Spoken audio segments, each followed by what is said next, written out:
Welcome to the third episode of the Michigan Sports Analytics Podcast. I'm your host, Jake Grossman. Let's get started. Today, we're going to be talking about the trade deadline and contract extensions with Daniel Salib. He has worked for a sports agency for the last 3 years. He's also a fellow law student like me. He's been incredibly invested in this contracts and NFL team spending space, which has made him definitely an expert in someone who people look to sort of explain these things. Daniel, do you want to just go into a little bit about your background maybe and sort of explain maybe how you got into all of this and sort of where you're at now? Yeah, absolutely, Jake. First of all, thanks for having me on. Excited to talk ball for sure, contracts, all that good stuff. But I'll give a brief intro for me. I graduated from Texas A&M, got a degree in sport management. I knew actually going into undergrad that I wanted to be an NFL agent. So did all that research on that end, ended up, catching up with an agency a couple years ago. And that's been a really great experience for me.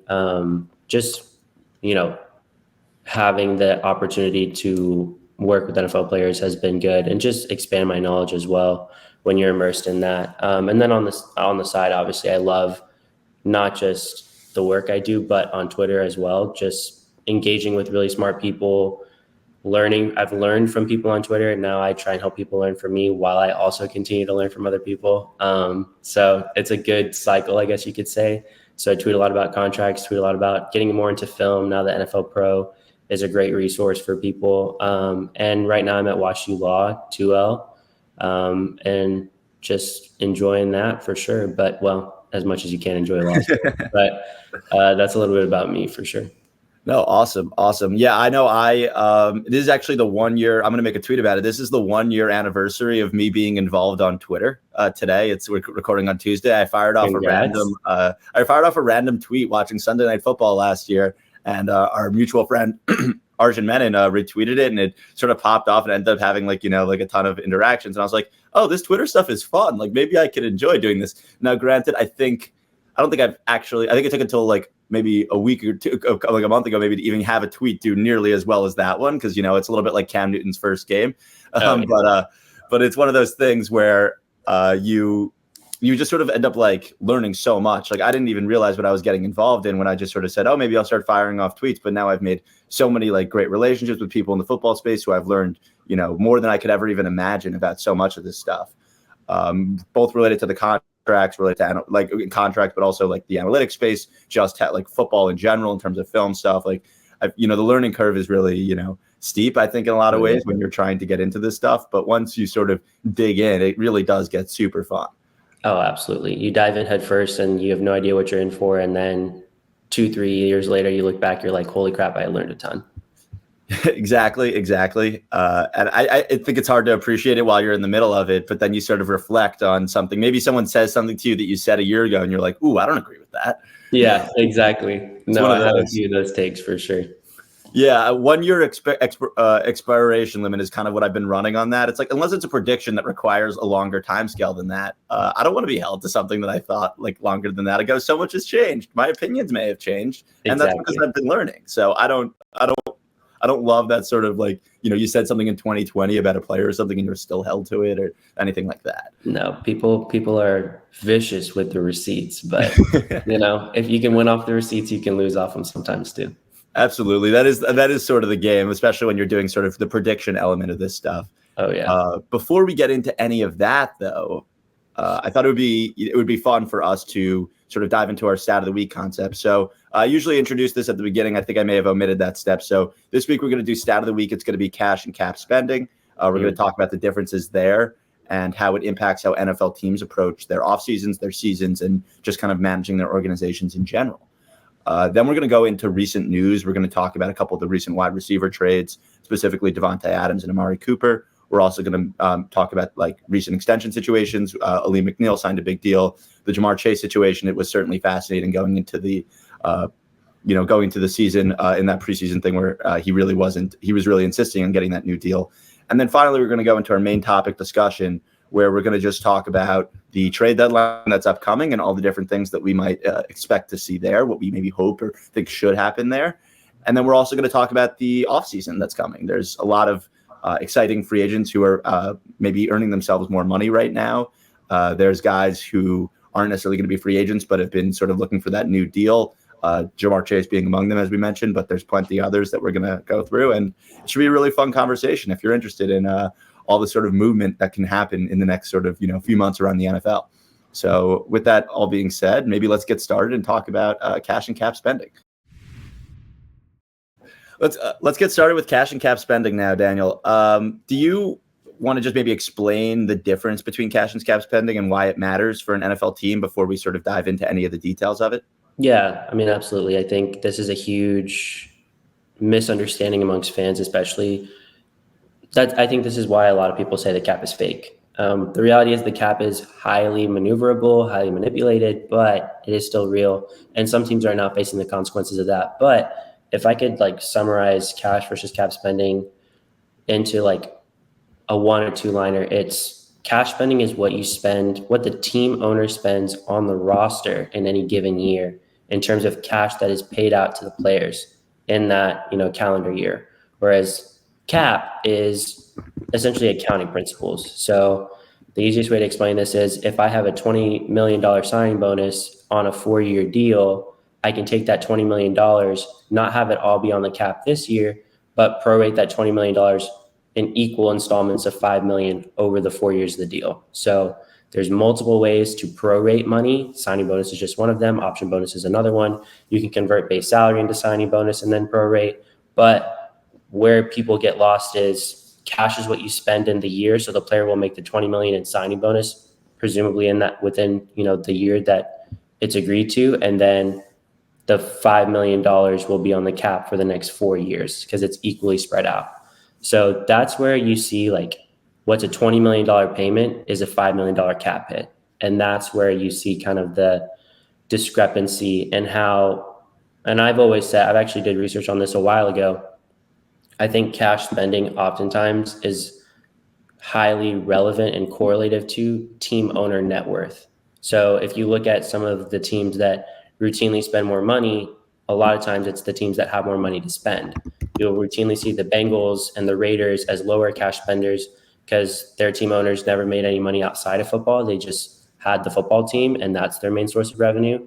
Whereas, you see teams like the Eagles where Jeffrey Lurie is really committed to spending a lot of money. The Baltimore Ravens are routinely one of the top cash spenders. The Jacksonville Jaguars actually fourth most in cash spending this year.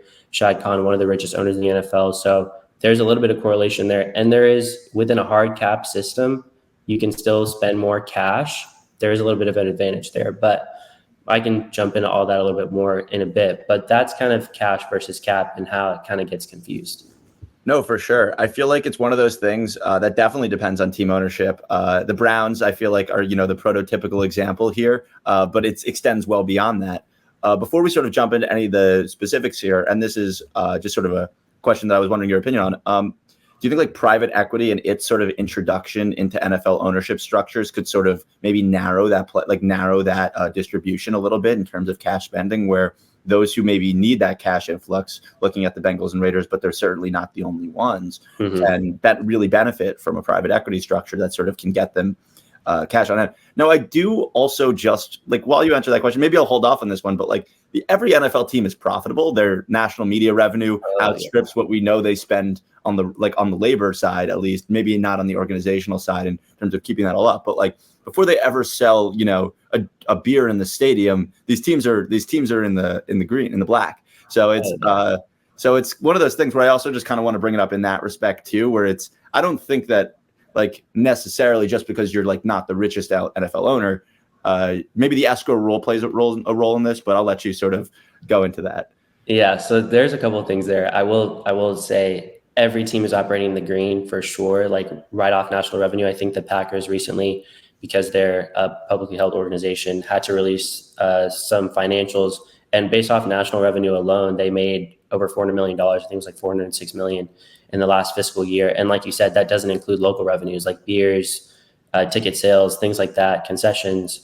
So every team can spend money. Now, when we talk about maybe the margins, the profit margins might be lower for a team like the Bengals who, want to keep more money in-house, but we'll touch on that in a second. Essentially, to your private equity question, I made a thread a couple weeks ago. I think anytime that a big NFL change happens, players should be thinking, how does this impact me? Agents should be thinking, how does this impact our business? The NFLPA should be thinking the same thing. So I thought, from a player perspective, how can private equity, influx of cash be beneficial? I think it's a little bit of, you get rid of the excuse of we don't have enough cash on hand this year, because you could easily sell, if you wanted to. It essentially allows the team owners to be more liquid. You can't sell more than 10%, but 10% of a $5 billion valuation is a lot of money. So it kind of gets rid of the liquidity issue if it seems like we kind of just really don't have this money, which is an excuse anyways. It's not real, but it just gives you additional ammo. And then even to the escrow rule, like I did mention that in that thread that I made, it's if the team is going to throw, the guaranteed money escrow rule in your face, where, there's a rule in the CBA that says that the NFL may require a team to put money in escrow in the future years that have guaranteed money. It's permissive, may. I don't know that the NFL actually enforces it. I don't think they do. I think it's just a team narrative that sometimes gets thrown in a player agent's face of like, hey, we can't give you a fully guaranteed deal because, we got to put this money in escrow, when the reality is they probably don't. But it's, private equity is another reason to say, hey, you have the funds, the availability to get funds. If you needed, if you wanted to increase your margins and still be able to pay out fully guaranteed contracts, you could do that through private equity. Funny enough, the only team that voted against private equity was the Bengals, which is, just Mike Brown doing his thing. Is never going to sell the team, but it's also never going to be a huge cash spender. So I don't think the private equity rule is going to change a ton on how teams spend money, but it does offer more flexibility. I think the main purpose of the private equity, funding rule was that owners could get a little bit more liquid in terms of their other business endeavors. So if you sell 5% of your 5% of your NFL team and you walk away with like $50 to $100 million, that's something that you can put elsewhere. A lot more than that. Yeah, a lot more than that. Maybe add some zeros, but the point stands that you would just be able to invest your money and spend it in different places if you wanted to. But that kind of touched on the private equity rule and the escrow rule. There was something else you said that I don't quite remember, but that's pretty much. I think I was talking about the private equity rule. I talked about the escrow rule, and I talked about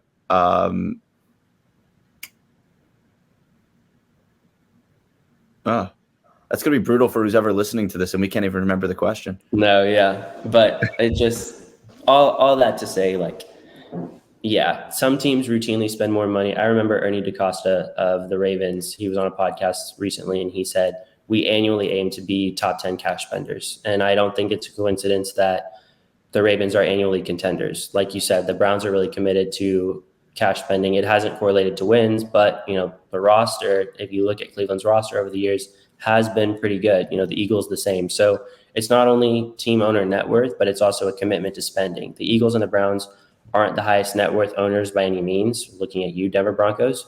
But they're committed to winning and thus committed to spending cash, usually 10 to 15% more than the cap every year.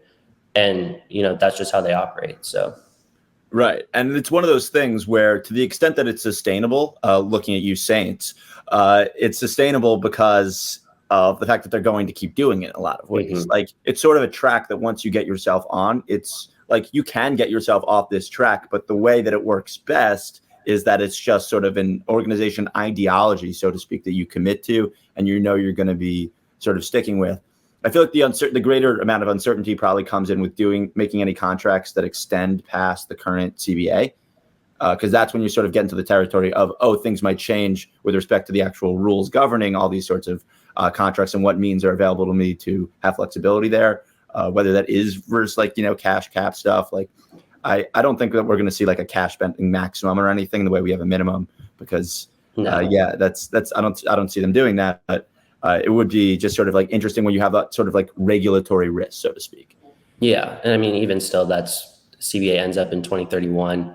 We're 7 years away from that. I don't think there'll be any radical changes. And so it is really like a very low risk, potentially high reward practice to continue to push cap dollars into the future. Absolutely. And just sort of explaining that, maybe spelling that out a little bit more clearly for the audience, like on a base level, the cap rises every year, right? So when you're pushing that money into the future, it's valuable because it's going to be taking a lower percentage of the total cap when it's actually hitting the cap. And that means that it's effectively going to be, you're effectively borrowing money from the future where you have more money and a permanent basis and effectively pushing it forward. So if you think about it, like the simplest way I tried to explain this to someone is basically like the Eagles and the Browns more or less are just operating 2 years ahead of everyone else from a cap perspective, if you will. They're really working with a cap that's going to be more closely to what we're working with in 26, maybe even 27. When you think about their like cash spending over 300. So it's incredible how they do it, and it works. But it's really fascinating. The other thing I just wanted to highlight for people who don't understand is like the void years thing. I feel like is just in terms of how you restructure. Like you sort of explained the simple restructuring process. When you were answering the first question, but I thought it would just be worth highlighting. Like I feel like the reason that it often gets confusing for people is because also how they add void years on and do these more complex restructures where it's you have this salary in, let's say year 3 of a 4-year contract, right? And instead of just, taking that salary, turning it into a signing bonus and spreading it out over the last 2 years, teams have gotten and agents have gotten comfortable offering this. And it's something that everyone is sort of okay with because the player gets their money up front and the team is allowed to say unless the player wants an extension and they, sometimes won't let them do the, more complex restructure, the team will add 3 void years to the end of that contract that aren't real. The contract will void still at the end of its term after that 4th year, but the cap will be able to be spread out over all 5 years. There's a maximum of spreading out the cap on bonuses for only 5 years. You can't do it any longer than that. I think that comes from Deion Sanders. Back in the day where they tried something like that over a really long period of time. But yeah, that's just sort of explaining those contours a little bit, because I feel like these void years are a great example too of how if you're not sort of doing this like option bonus structure where everything's automatically just being converted into these bonuses like some teams are, then you sort of just have to do it piecemeal every year and look at, okay, where's my space coming from? Which players do I like care the least about sort of pushing their money into the future because I expect them to be here? Or not even necessarily that, to be honest, but I think that's like a reasonable way of looking at it sometimes. If absolutely. So I think it's like one of those things that like also is just really pertinent to this conversation of how are you manipulating your cap with respect to cash and with respect to cash. Yeah, I think like you said, the Eagles really do that a lot. The Browns really do that a lot, and it's not just. I think the majority of teams are still doing. So what most teams will do is kind of what we discussed earlier. They'll take base salary and maybe let's say year 3 of the deal when the player's still good, still healthy, still playing well. They'll convert that to signing bonus and then they'll prorate that signing bonus money. But what teams like the Eagles are doing is you're taking immediately at the onset of the contract, you're not putting money in base salary, you're putting money into option bonuses. When those option bonuses vest, then that money immediately spreads out in the future. So they're essentially structuring their deals at the onset as though they've already restructured them.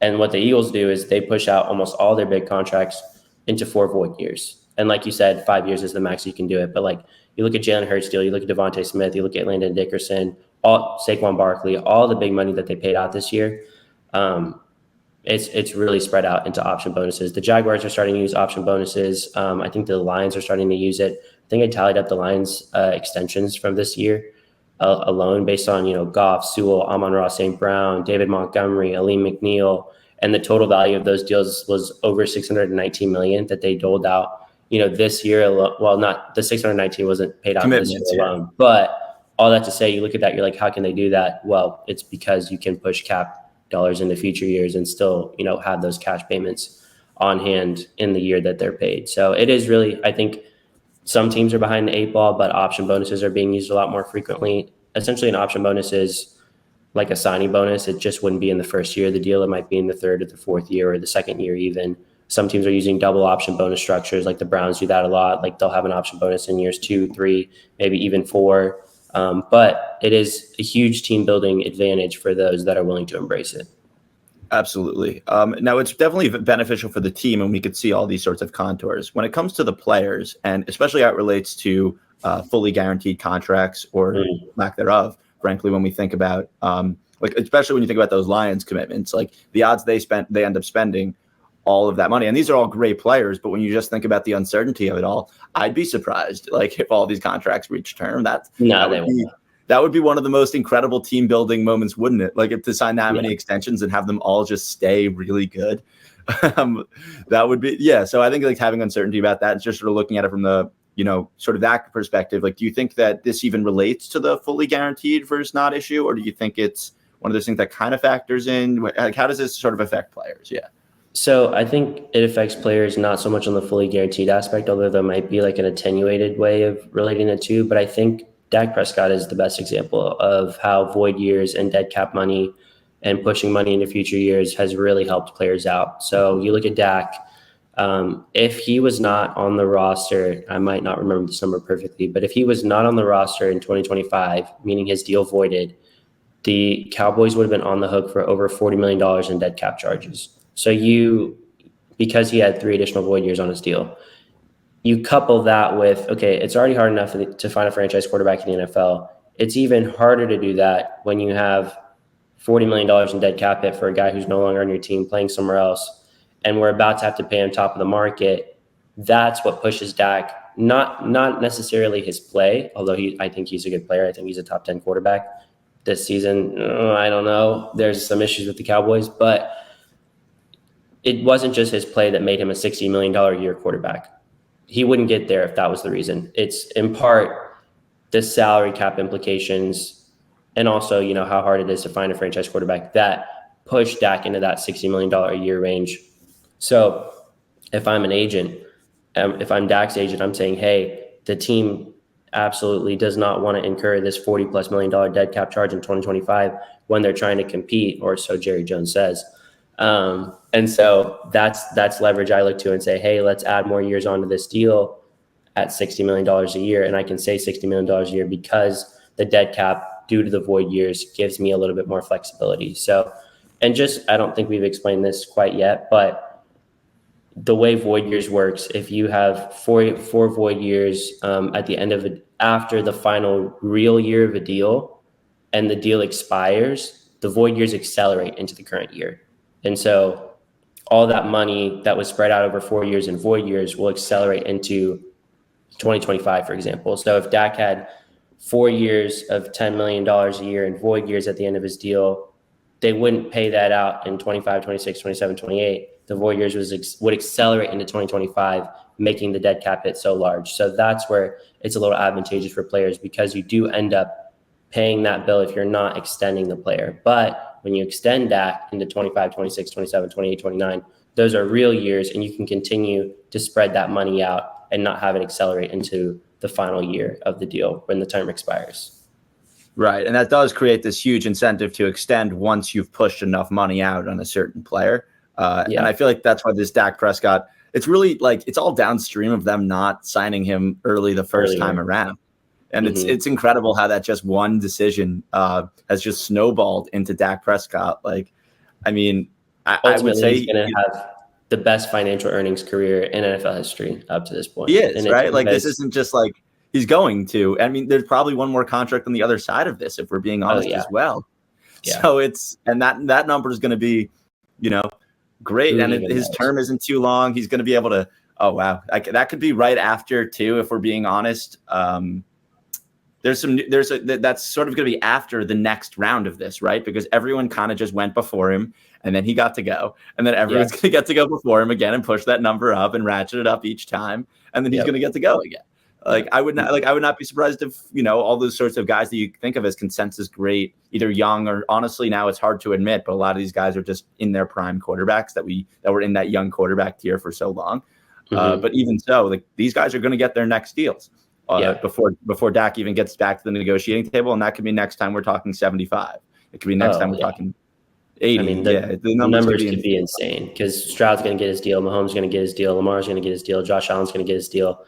And, I don't think anyone's going to institute a cap limit or cash spending limit in the future. So it really is just going to be an astronomical number. And it speaks to a larger point of teams that are proactive, really do themselves a favor, and then players that are patient often do themselves a favor, whereas teams that kind of drag their feet and say, we need to see more from this player, it never works. It never works. Well, I feel like 60 as of 2020 probably would have been a 50% increase on the top deal at the time? Yeah, roughly. I'm trying to think. 2020 might have been one of Matt Ryan's deals. It might have. Mahomes got his deal in 2020, so that was 45. Right. But before Mahomes, it was Russell Wilson at $35 million a year, and 35, so Dak at 60. Yeah, and even the Mahomes 45 deal was increase. Yeah, just think about the percentage increase and then apply it to 60 million, and all of a sudden I think $100 million contract for Dak's next deal is totally within the range of outcomes. It's in play for sure. I think Dak's deal ends in, so he signed an extension. So this is 24, 25, 26, 27, 28, 29, 28. Granted, he's going to be in 2028. In 2029, he'll be a free agent. He'll be 35 at that point. Yeah, he'll be 35. He'll be 35. It's going to be a little hard for him to. He's going to have so much leverage, though.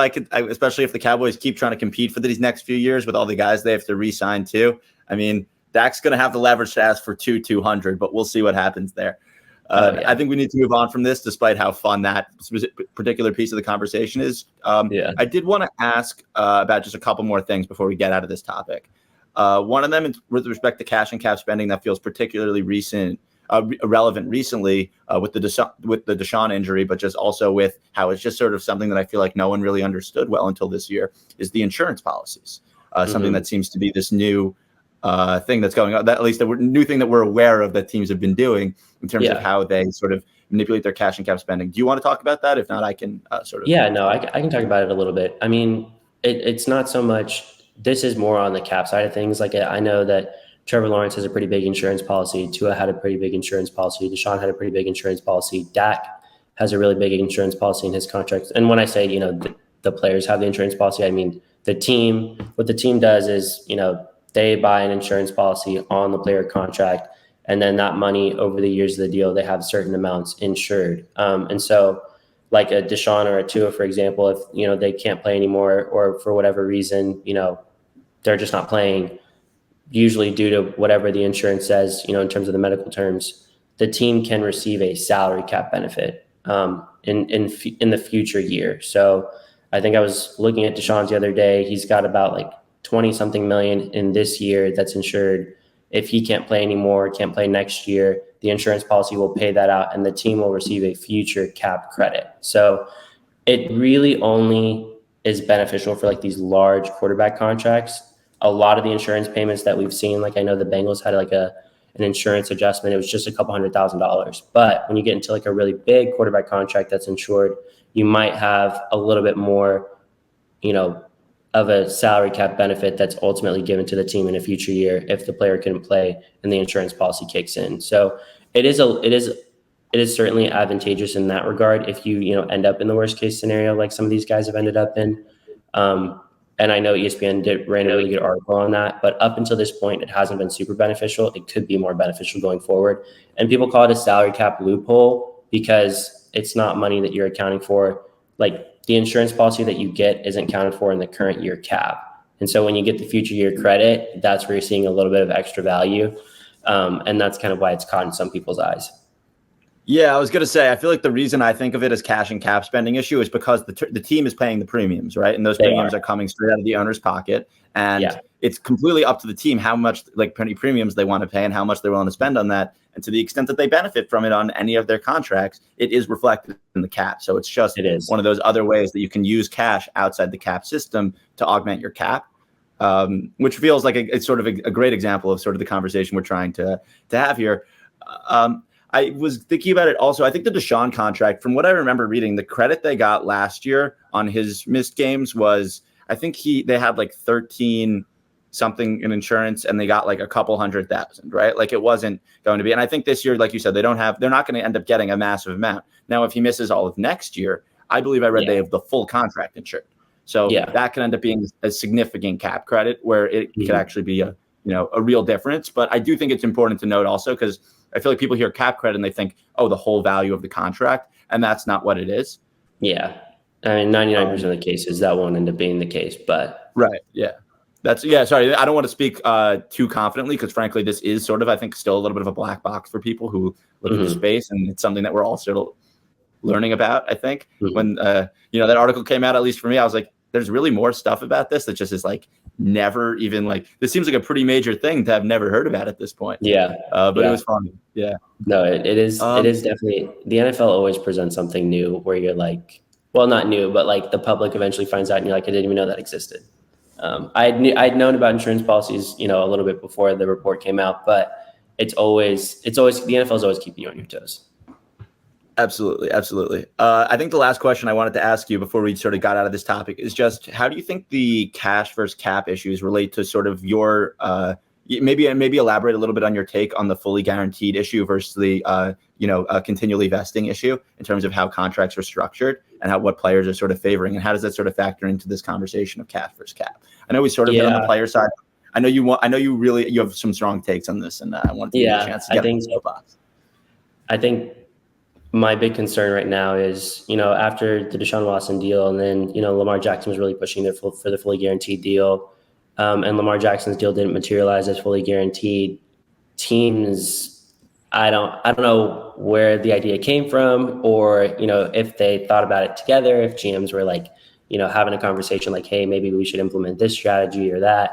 But it's kind of happened kind of slowly where no one's really paying attention to it. I'd say even some agents aren't paying attention to it, and it's just being thrown into deals. Instead of players getting, let's say if you signed a 4-year deal in the past, you usually get 2 years fully guaranteed. Or 2 years fully guaranteed and a portion of the third year fully guaranteed. What's happening now is players are signing, let's say, a 4-year deal. The first year is fully guaranteed, and then the second year is subject to a vesting date, and the third year is subject to a vesting date, meaning that the second year money isn't fully guaranteed at signing, but once you reach a portion, let's say, the way teams are usually doing it is the second year will vest in year 1, the third year will vest in year 2. So your guarantees, it happened with Mahomes, it happened with Josh Allen. That's kind of where things got started, but it's not happening in just the quarterback contracts anymore. It's happening across the board. We're seeing it in a lot of deals. Recently, we saw it in Davante Smith's deal. We saw it in Pat Surtain's deal. We saw it in CeeDee Lamb's deal. We saw it in Brandon Ayuk's deal as well, like all the big extensions. And so what the hope was if quarterbacks started getting fully guaranteed at signing deals, meaning when you sign the pen goes to paper, all that money is guaranteed, however much you agreed to. We thought if quarterbacks start doing it, then other positions will start getting it in kind of like a trickle-down effect. But what's happening now is quarterbacks are agreeing, starting with Mahomes and Allen, quarterbacks have started agreeing to a year-ahead vesting structure, meaning the money isn't fully guaranteed at signing, but after the first year or the second year, the money will start vesting guaranteed a year in advance. So the money isn't as secure. If you have to cut ties early, the future money that hasn't vested isn't fully guaranteed, won't be paid out. And so we're seeing now a lot of players, not just quarterbacks, getting these vesting ahead structures. And I think what teams have done is they've diverted player and agent attention away from trying to secure fully guaranteed at signing deals. And they're saying, hey, here's this vesting structure that vests a year ahead that's still pretty good for you, but detracts from the ultimate goal of getting fully guaranteed deals. And so the way I kind of explained it in this thread that I put together was, okay, if our progress right now was at 2 or 4 years fully guaranteed at signing, eventually you would get 3 years fully guaranteed at signing, and then all 4 years fully guaranteed at signing. Players and agents have now kind of added a middle step into that, a middleman of sorts. No one likes a middleman. And so it's like, okay, we'll have year 3 vest in year 2 and year 4 vest in year 3. And then eventually year 2 and year 3 will be fully guaranteed. And then eventually year 4 will be guaranteed. And so you're just adding the additional step of, we have to make all of the years vest a year in advance, and then we can start pushing for the fully guaranteed money. So we've added that additional step. And I think, it's not advantageous for players in the long run. I see why a player in the immediate would sign it, but this is what happens. A player gives an inch in a negotiation and the team takes a mile. And that's what we're seeing right now. And I think vesting contracts, vesting guarantee structures have delayed what agents and players, have wanted for so long in football, which is fully guaranteed deals.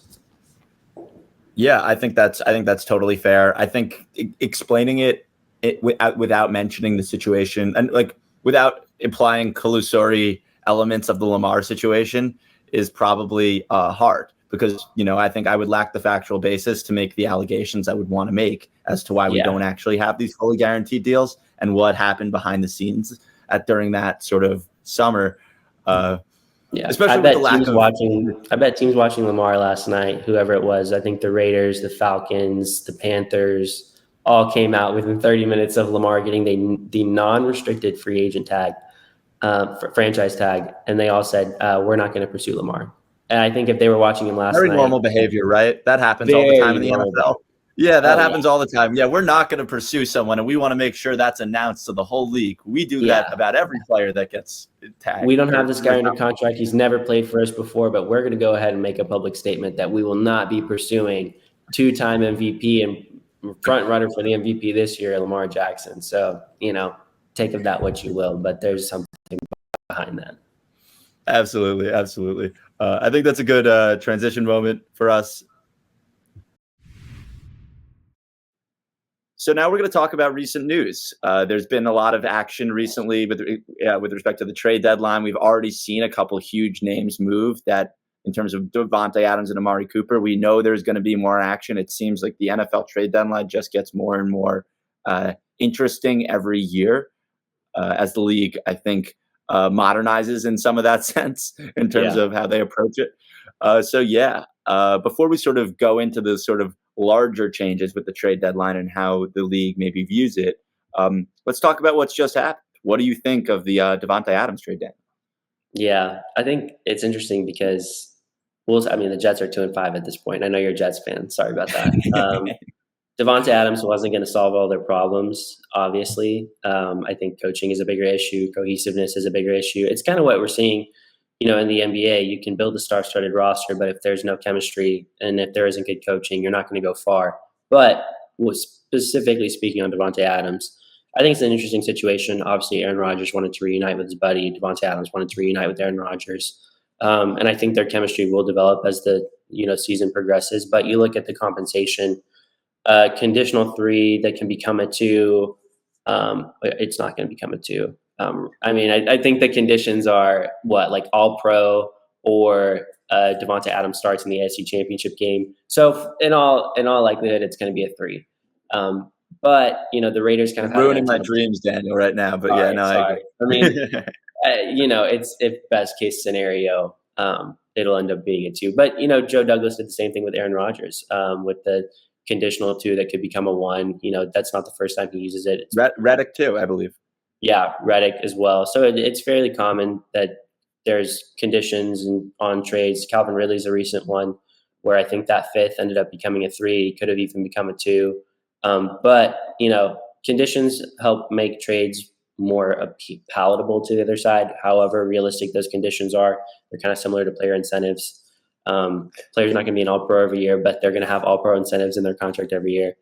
But in terms of, I think the draft comp was fair. I was surprised that the Raiders did not take on any cash in the current year. I think Davante Adams was owed like $13 million for the rest of the year when the trade was executed. If the Raiders paid the majority of that, you could have had that conditional 2 or a conditional 3 that could become a 2 be a firm 2. There's no reason why the Raiders couldn't pay that. They had the cap space for it. You could have essentially bought, a second-round draft pick, which is what you need right now.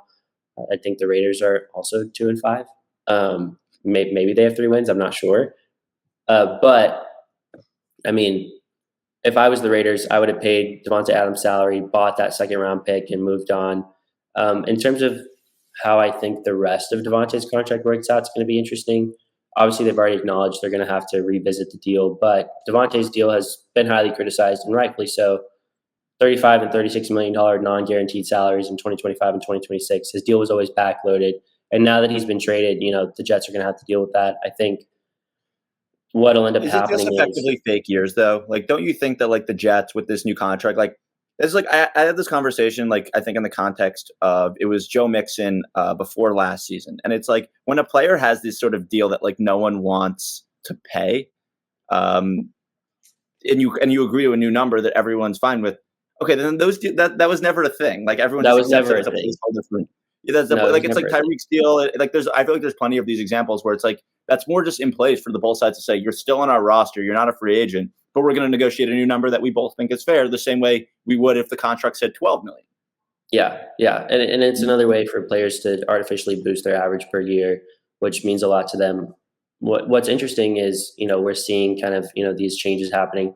Tyreek Hill ended up getting those funny money years guaranteed. So he will eventually make his $30 million a year. But, you could argue Tyreek Hill should have gotten more on this recent extension. All he got was the guaranteed money. He didn't get new money value.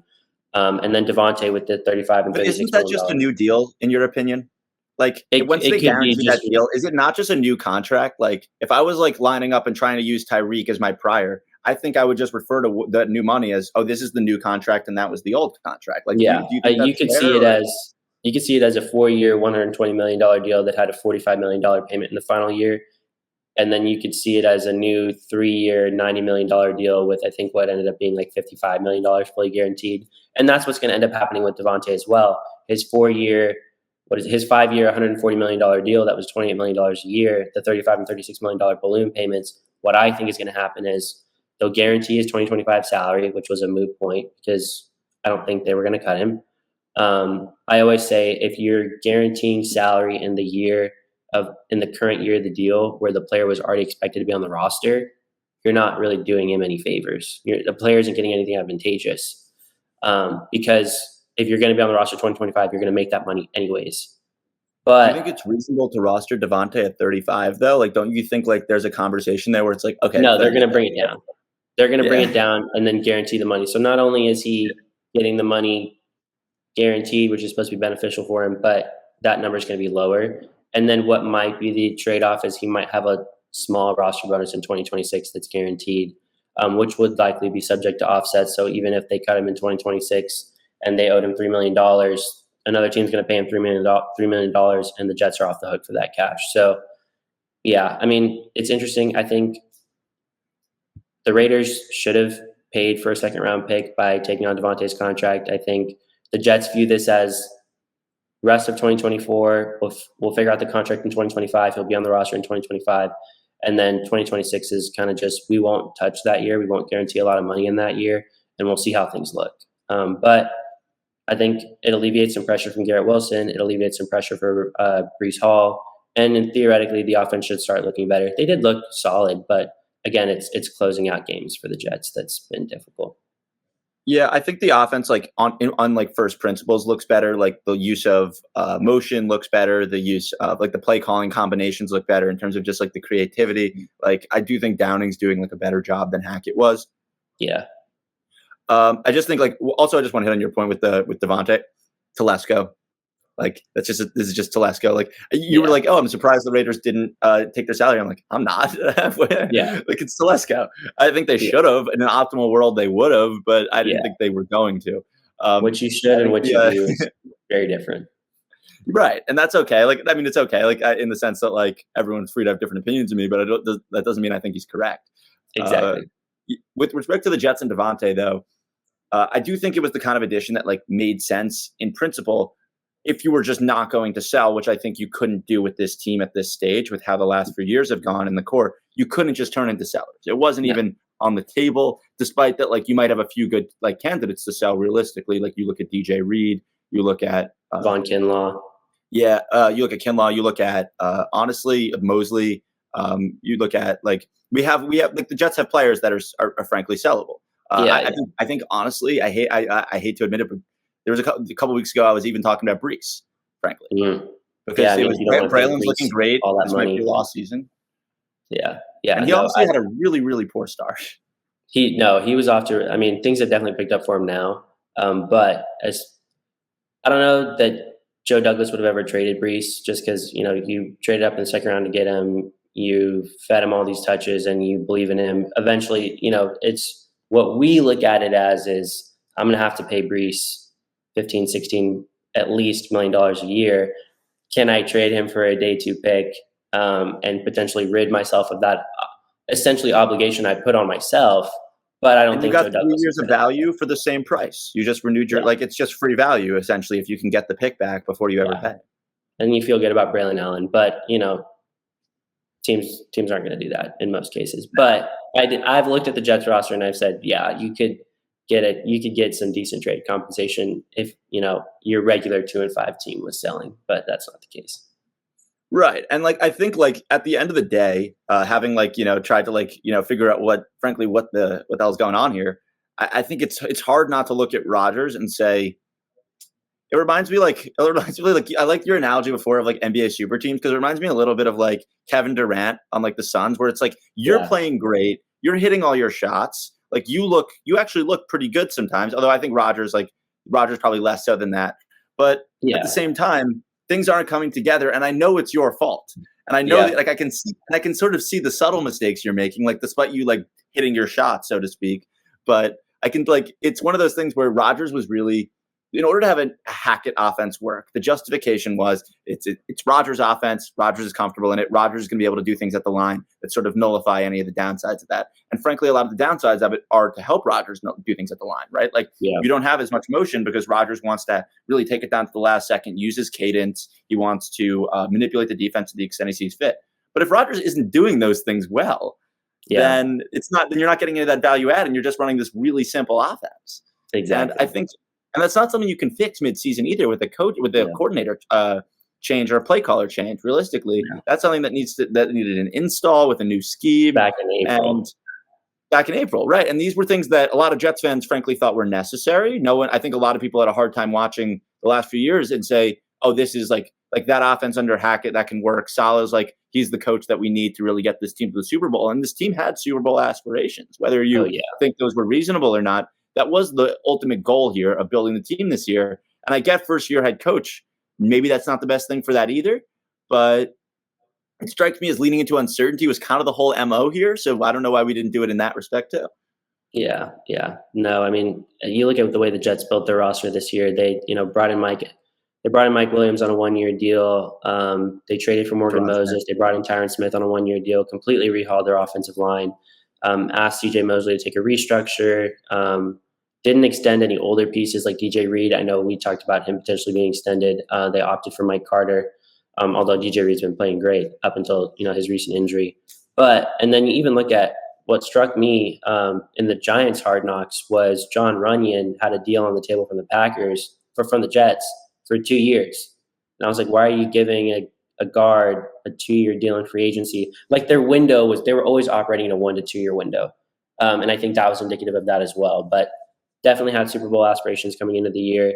I don't know if their Super Bowl aspirations necessarily led them to an idea where it made sense to treat everything in a 1 to 2 year window. I don't think that makes sense in terms of team building, but that's what they did. So here we are. I feel like one thing they did probably do a good job of is they didn't let Douglas sign okay, you're just going to go sign anyone on the market. And if they're here, we want them here in year 1. We don't care if it's a 5-year deal. I will say they did a good job of saying, oh, it is a 1 or 2 year window. So if we need to hire someone, when we need to hire someone this offseason, frankly, on both the 2 major spots, I don't think it's going to be as bad of a situation, all things considered, as it could have been if we had leaned a little bit harder into selling the future. Exactly. In order to make this team work. I agree, for sure. Because it is a lot of additions, right? It's hard to bring in a Rodgers level talent via trade and a Reddick level talent via trade and an Adams level talent via trade, and still have not have your cupboard bare at all. Which frankly, they're still sitting with their first round picks. They probably are going to end up sitting with both their second round picks. Mm-hmm. And all of a sudden you've still got Rodgers and Adams too, at least for 2025. Right. Well, we did have to give up the second rounders for the second rounder for Rodgers, but I think the idea I'm getting at there is it's way less than it really could have been if you think about adding all these pieces. I think you look back on it in hindsight and even say, oh, those were good trades. That's not the problem here. It's just not all coming together, right? Exactly. Pivoting out of the Jets conversation, because I can talk about the Jets endlessly. Let's talk about the only actual team in New York, Buffalo, trading for Amari Cooper. What were your first thoughts on this one? I like this one. I think, Amari wanted out of Cleveland. He's trying to rebuild his value in free agency. I think what oftentimes goes seldom discussed in trade discussions, Amari is an impending free agent. You're like, okay, he's probably going to net a 3rd round comp pick, maybe a 4. So maybe we need at least a 3. But what's not often said is, comp picks can be canceled out, which can really hinder free agent spending. But if I'm the Browns and I go out and get this solid 3rd round pick that is not subject to compensatory rules, that's better off for me. So people are kind of talking the binary of, okay, we can have him for the rest of the year and he walks, gets a deal in free agency for $20+ million a year, and we get our 3rd round pick either way. But you're really constrained if you're trying not to cancel out that comping. So I like for the Browns that they get a 3rd round pick right now. And it might be that or Amari isn't worth that contract that ends up being a 3rd round pick in compensatory free agency. So that's something I think that's seldom discussed. I like the move for the Browns. They're not competing. It was an expiring contract. Amari wasn't happy. And you lock in that 3rd rounder for the future. For the Bills, I mean, it made perfect sense. You're getting an established veteran who can lead some of these younger guys, and Keon Coleman, Khalil Shakir. Curtis Samuel really hasn't lived up to the bill. And I think kind of like, who was it a few years ago? The Giants a few years ago had all their receivers as slot receivers. And that's kind of how the Bills were looking. Like Keon Coleman's kind of a big slot. Khalil Shakir is a slot guy. Curtis Samuel's a slot guy. And so Amari is an actual, he's got the inside-out versatility, but he's primarily an outside guy. I think you give him a few weeks to pick up the playbook. It was a low-cost move for the Bills, in my opinion. That's also offset by getting a 2nd rounder for Diggs, back in whatever that was, March. And so I like the move for the Browns. They get their solid 3rd round pick. And then the Bills, who are still very much competitors, get their outside receiver who's going to pick things up. I love that the trade happened when it did and not November 5th or 9th, whenever the trade deadline is, because you're giving him a few more weeks to pick up the offense so that when playoff time comes, Amari Cooper is not only, who he is on the field, but he knows exactly what he's doing on the field. Allows himself to be, a low wide receiver 1 for Josh Allen, which is what they really needed because those receivers weren't really separating. The offense was kind of running through James Cook and Josh Allen making hero plays. But now that changes a little bit, and it makes the Bills Super Bowl odds a lot more realistic. I think that's exactly right. I think that one piece of it that stood out to me for sure was how the conversation made sense in large part because of how they handled things differently, right, from the Raiders in terms of setting his contract to the absolute minimum it could have been and paying out the rest of the salary as a signing bonus. I think the other piece of that that's interesting is also why it makes sense to make the move earlier is because with some players, they get cheaper. At the end of the season, part of the reason that a guy is maybe more enticing for a team is that a guy that would cost you 20 at the start, you only really got to pay him 8. And that's one of those things that's really, appealing for a team that all of a sudden now is the certainty that they are a contender. While I think Amari Cooper, you said that contract is 0, and there's a reason that he went for a 5th rounder, although that was kind of a wild trade a couple years ago, and now he's going for the 3rd. And part of that is what the acquiring team has money to pay. That's remaining. Yeah, right. The Browns the Bills can also stay. No, I was going to say the Browns had also extended. Yeah, the Bills could also extend them absolutely, but or get that's another thing that. Yeah. I mean, I think when that 5th rounder trade happened a few years ago, Cooper was on the books for $60 million. And so that's why you're acquiring not only the player, but the contract. And now in this instance, you're acquiring the player and the contract, but the contract is $1.2 million. So That's definitely a huge aspect of it as well. Where the Browns, Brad Spielberger talked about this on Twitter, the Browns actually gave themselves potentially more value in trading Amari Cooper because they did his salary conversion earlier on in the year. Right. Exactly, and that sort of because they did that, there ended up just being very little. There ended up being almost nothing in this year.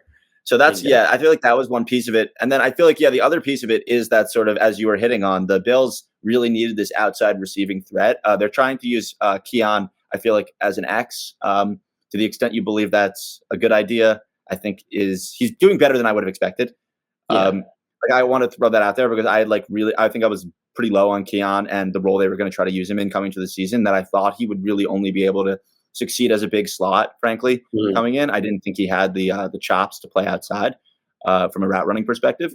And I've been pleasantly surprised. I don't think that he's getting open at this awesome rate, but he's doing better than I would have thought. At the same time, I think their 2 sort of best receiving pieces outside Coleman are Shakir and Kincaid and Samuel, all of whom I think would be another one you throw in there.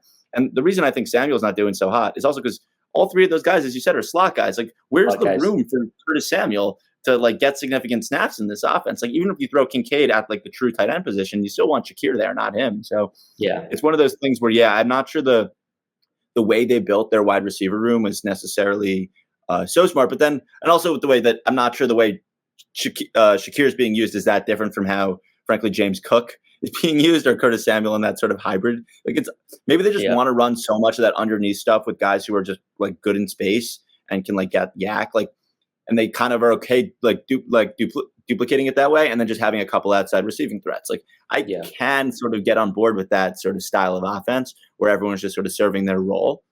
But yeah, it's just sort of super interesting to think about, and how Amari just kind of takes away all those sorts of doubts about like, can they just like, will they even be able to create real offense downfield?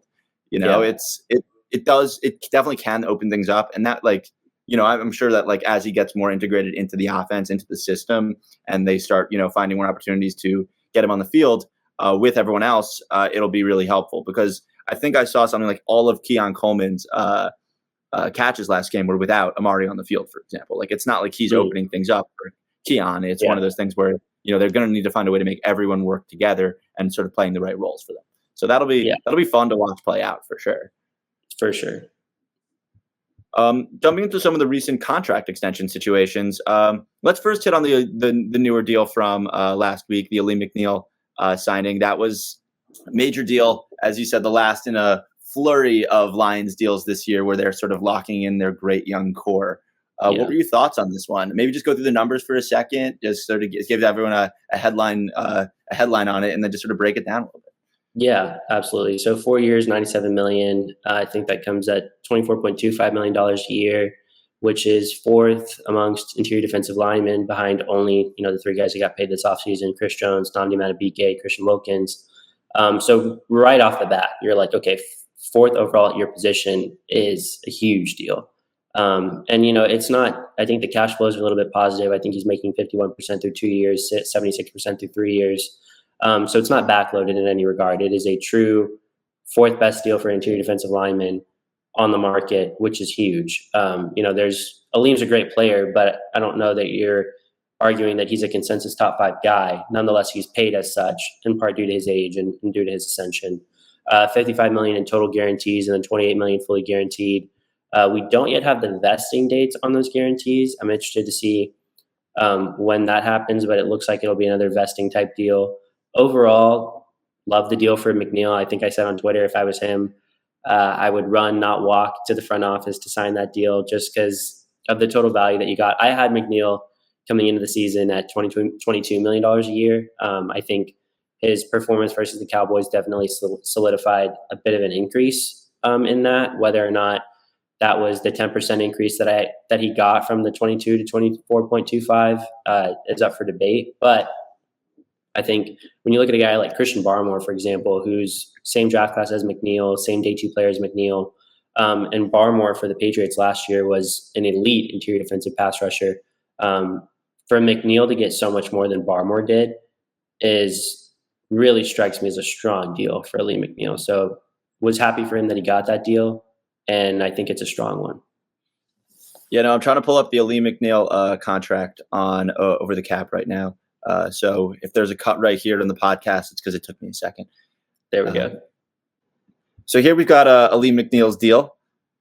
I just wanted to pull it up for anyone who said we have some numbers in front of us. I feel like it's hard to sometimes work with all the sorts of different numbers going on just mentally. I know I struggle with it sometimes. So just pulling up the contract as you sort of were talking through, it could have been helpful, but I'll try to keep this up as we sort of go through any more of these deals.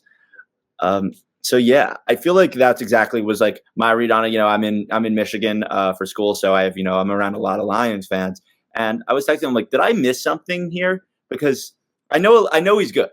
I know he's good. But that number did throw me through a loop where I said, is there something I'm missing where there's just like some metrics that I'm just not aware of that show this guy as like a top 5 guy? Because granted, yeah, like he's age, and like just when you get a new deal sort of thing, and you have to include the inflationary elements and all of that. But I think it was also a combo of, I mean, you look at the ascending position, you know, interior defensive line has had a recent market boom. You look at his age, still 24 years old. You look at, I think, you know, he didn't even play a full season last year, but his pass rush win rate was, I think, top 15 at the interior defensive line position, and it's still the same there. And then ultimately, the Lions have been a little bit player friendly this year. You know, they gave Penei Sewell a strong cap inflation. Obviously, they gave Goff, you know, a top deal. Same thing with Amon-Ra, although that deal's a little bit inflated. It's more like $28 million a year. I think you couple the young player who's ascending at a premium position with the Lions taking a proactive approach to getting deals done what looks like a player-friendly deal right now, it'll be within market value in a year or two. And so when you look at $24.25 million a year, $97 million a year, you're like, this guy's pushing $100 million. Is he that type of player right now? Maybe not. Will he be in a year or two? The way the Lions are developing players, probably. And it'll be consistent with the market value at that time. So I think, and there's also just like, okay, if you're going to extend a guy who's a day 2 pick at a premium position at his age, there's going to be a little bit of a premium of sorts. So just because you're not a top 5 player right now doesn't mean you won't be paid as a top 5 player. I think that's what happens a lot. I did a study a couple years ago of like, okay, who are the highest rated, PFF players when they got their contracts? I think Roquan Smith was like, well, I won't even use that, but like Derwin James was graded as a top 11 safety when he was paid as the highest paid guy. Quarterback, I think, it just goes to show when you're paying a younger guy kind of top tier money, you're going to pay him in the top tier, even though he might not be there yet as a player. Does that make sense? Yeah, it does. It does make sense. I feel like it does. Like it also is one of those things that we just like have seen to be true many times, where it's you sign a deal the first and second year when you're agreeing to a pretty consistent sort of APY number, then APY is going to feel a lot better in year 4 than year 1, of course. Exactly. That's sort of the idea there. But it is definitely like a big deal, right? Like we look at it in the context of some of the other deals this offseason. He sort of like talked right between like Matabuke's deal and Derek Brown's deal. So it's like he definitely found like his market, his player comps, and his agent rather, and was able to say he needs to get paid like these guys. Now, I'm not sure I would put him in the same category as those guys, but that's good agent work right there, right? Yeah, it is. It is. No, yeah. And I think it's an underlying thing that a lot of people don't talk about is who is the agent negotiating these deals. Some agents do it a lot better than others. Lee McNeil's got good agents, and they got a really advantageous deal for him. So that is something I like to highlight a lot in terms of who's doing deals for who and why might these outcomes be skewed. I think that plays a huge role in it. Like, who is the agent? How experienced are they? Not even how experienced are they, but what's their track record or what's their knowledge level? I think plays a huge role into it. So Aleem definitely got a good deal, and I think that's part of the reason why.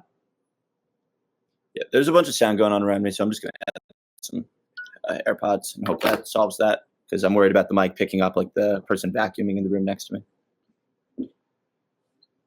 No worries. Okay, you hear me? Yep. All right, awesome. Yeah, no, sorry about that. I just I don't know. I feel like that's you're making some great points, and I don't want them to get drowned out by the sound of whoever's living next to me cleaning up a little bit. No worries, man. All right, awesome. Yeah, I think now we sort of hit on the Aleem McNeil situation, the Jamar Chase situation. I think we both had some takes. I'd love to hear what you were sort of thinking if you were what were you thinking about the situation when you were watching that play out? Did you feel like Jamar, like the Bengals should have paid him? I think is one question, right? Where I think I have a strong opinion on that. And then 2, did you think it made sense for Jamar to be insisting on getting this deal right now? It was really interesting because Jamar was pushing so hard to be paid. And I think even if you're paying a premium for him, kind of just what we discussed with McNeil, even if you're paying a premium for him as the top, Jamar wanted to pass Justin Jefferson. He wanted $35.1 million a year. Was Jamar better than Justin Jefferson? Should he have gotten an incrementally better deal than Justin Jefferson in the same offseason? No. Should the Bengals have done it in lieu of what's happening now and what we expected to happen? Yes. If you pay Jamar $35.1 million a year, you're like, okay, I always thought Justin Jefferson's deal was going to be a cap on the wide receiver market this year, and it ended up being a cap. Jamar didn't get his deal. CeeDee Lamb came below. Ayuk came below. A.J. Brown came below, which was kind of an extension out of nowhere. But I always figured Justin Jefferson, no one's going to surpass that, just because I think that's how teams operate. New highest paid non-quarterback, we're going to let that sit for a year, and then we can re-up the market again next year. But if you're the Bengals and you're choosing between $35.1 million this year and $38 million next year, take the 35.1. And so it was interesting because they were arguing for each other's best position. Jamar wanted to be paid right now, which would have been best for the Bengals. and the Bengals wanted to pay Jamar next year, which would have been best for Jamar. And so it was like a weird, like, flipping of the best interests of people. But you look at Jamar now, he's leading, he's, I think, tied for receivers in 6 touchdowns. He's tied, or he's at the top of receiving yards, even though he's not getting a ton of targets. He's been extremely efficient. I think this is the best yards per route run of his career. And he's doing everything that he needed to do in order to secure a deal that's significantly above Justin Jefferson next year when you factor in that 8% cap increase that's likely coming. So I think even though Jamar was really insistent on getting a deal done, I think there's a difference between being insistent on getting a deal done and kind of setting the table for a deal to come.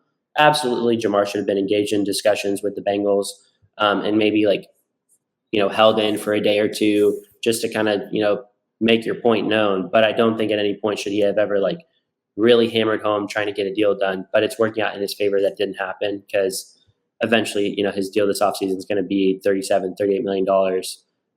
And again, your deal will expire in the same amount of time that it would have if you signed a deal this past offseason. So really interesting. And then the final, piece of that is Jamar insured himself loss of value insurance. So really, you're not losing much of anything at this point. You're just gaining value if you're Jamar Chase. Right. And I feel like this is sort of why I wanted to definitely bring this up with you, is because we sort of see it the same way, where I don't really understand what was happening here. Like, why was Jamar so insistent on getting this deal? Like, I think one of the reasons that I thought about that is, even in context of getting insurance, and of course there's potential for loss of value there. We just saw Justin Jefferson. He missed half the season. He missed half the season with an injury, and that did not stop him from getting that massive deal. Now, I don't know if CD, I don't think it was justifiable for the certain guys to wait. I think A.J. Brown probably shouldn't have been as motivated to sign a deal, because he probably could have.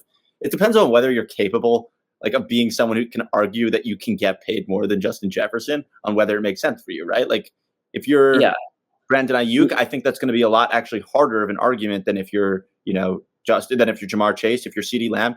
And if you're Nico Collins, but that's its own conversation. Yeah, I didn't think he should have signed a deal, but that's its own thing. Even Brandon Ayuk and CeeDee Lamb, they're exactly what I advocated for. They're guys after their 4th year that got the deal. That's when you strike for a deal, after year 4, not after year 3.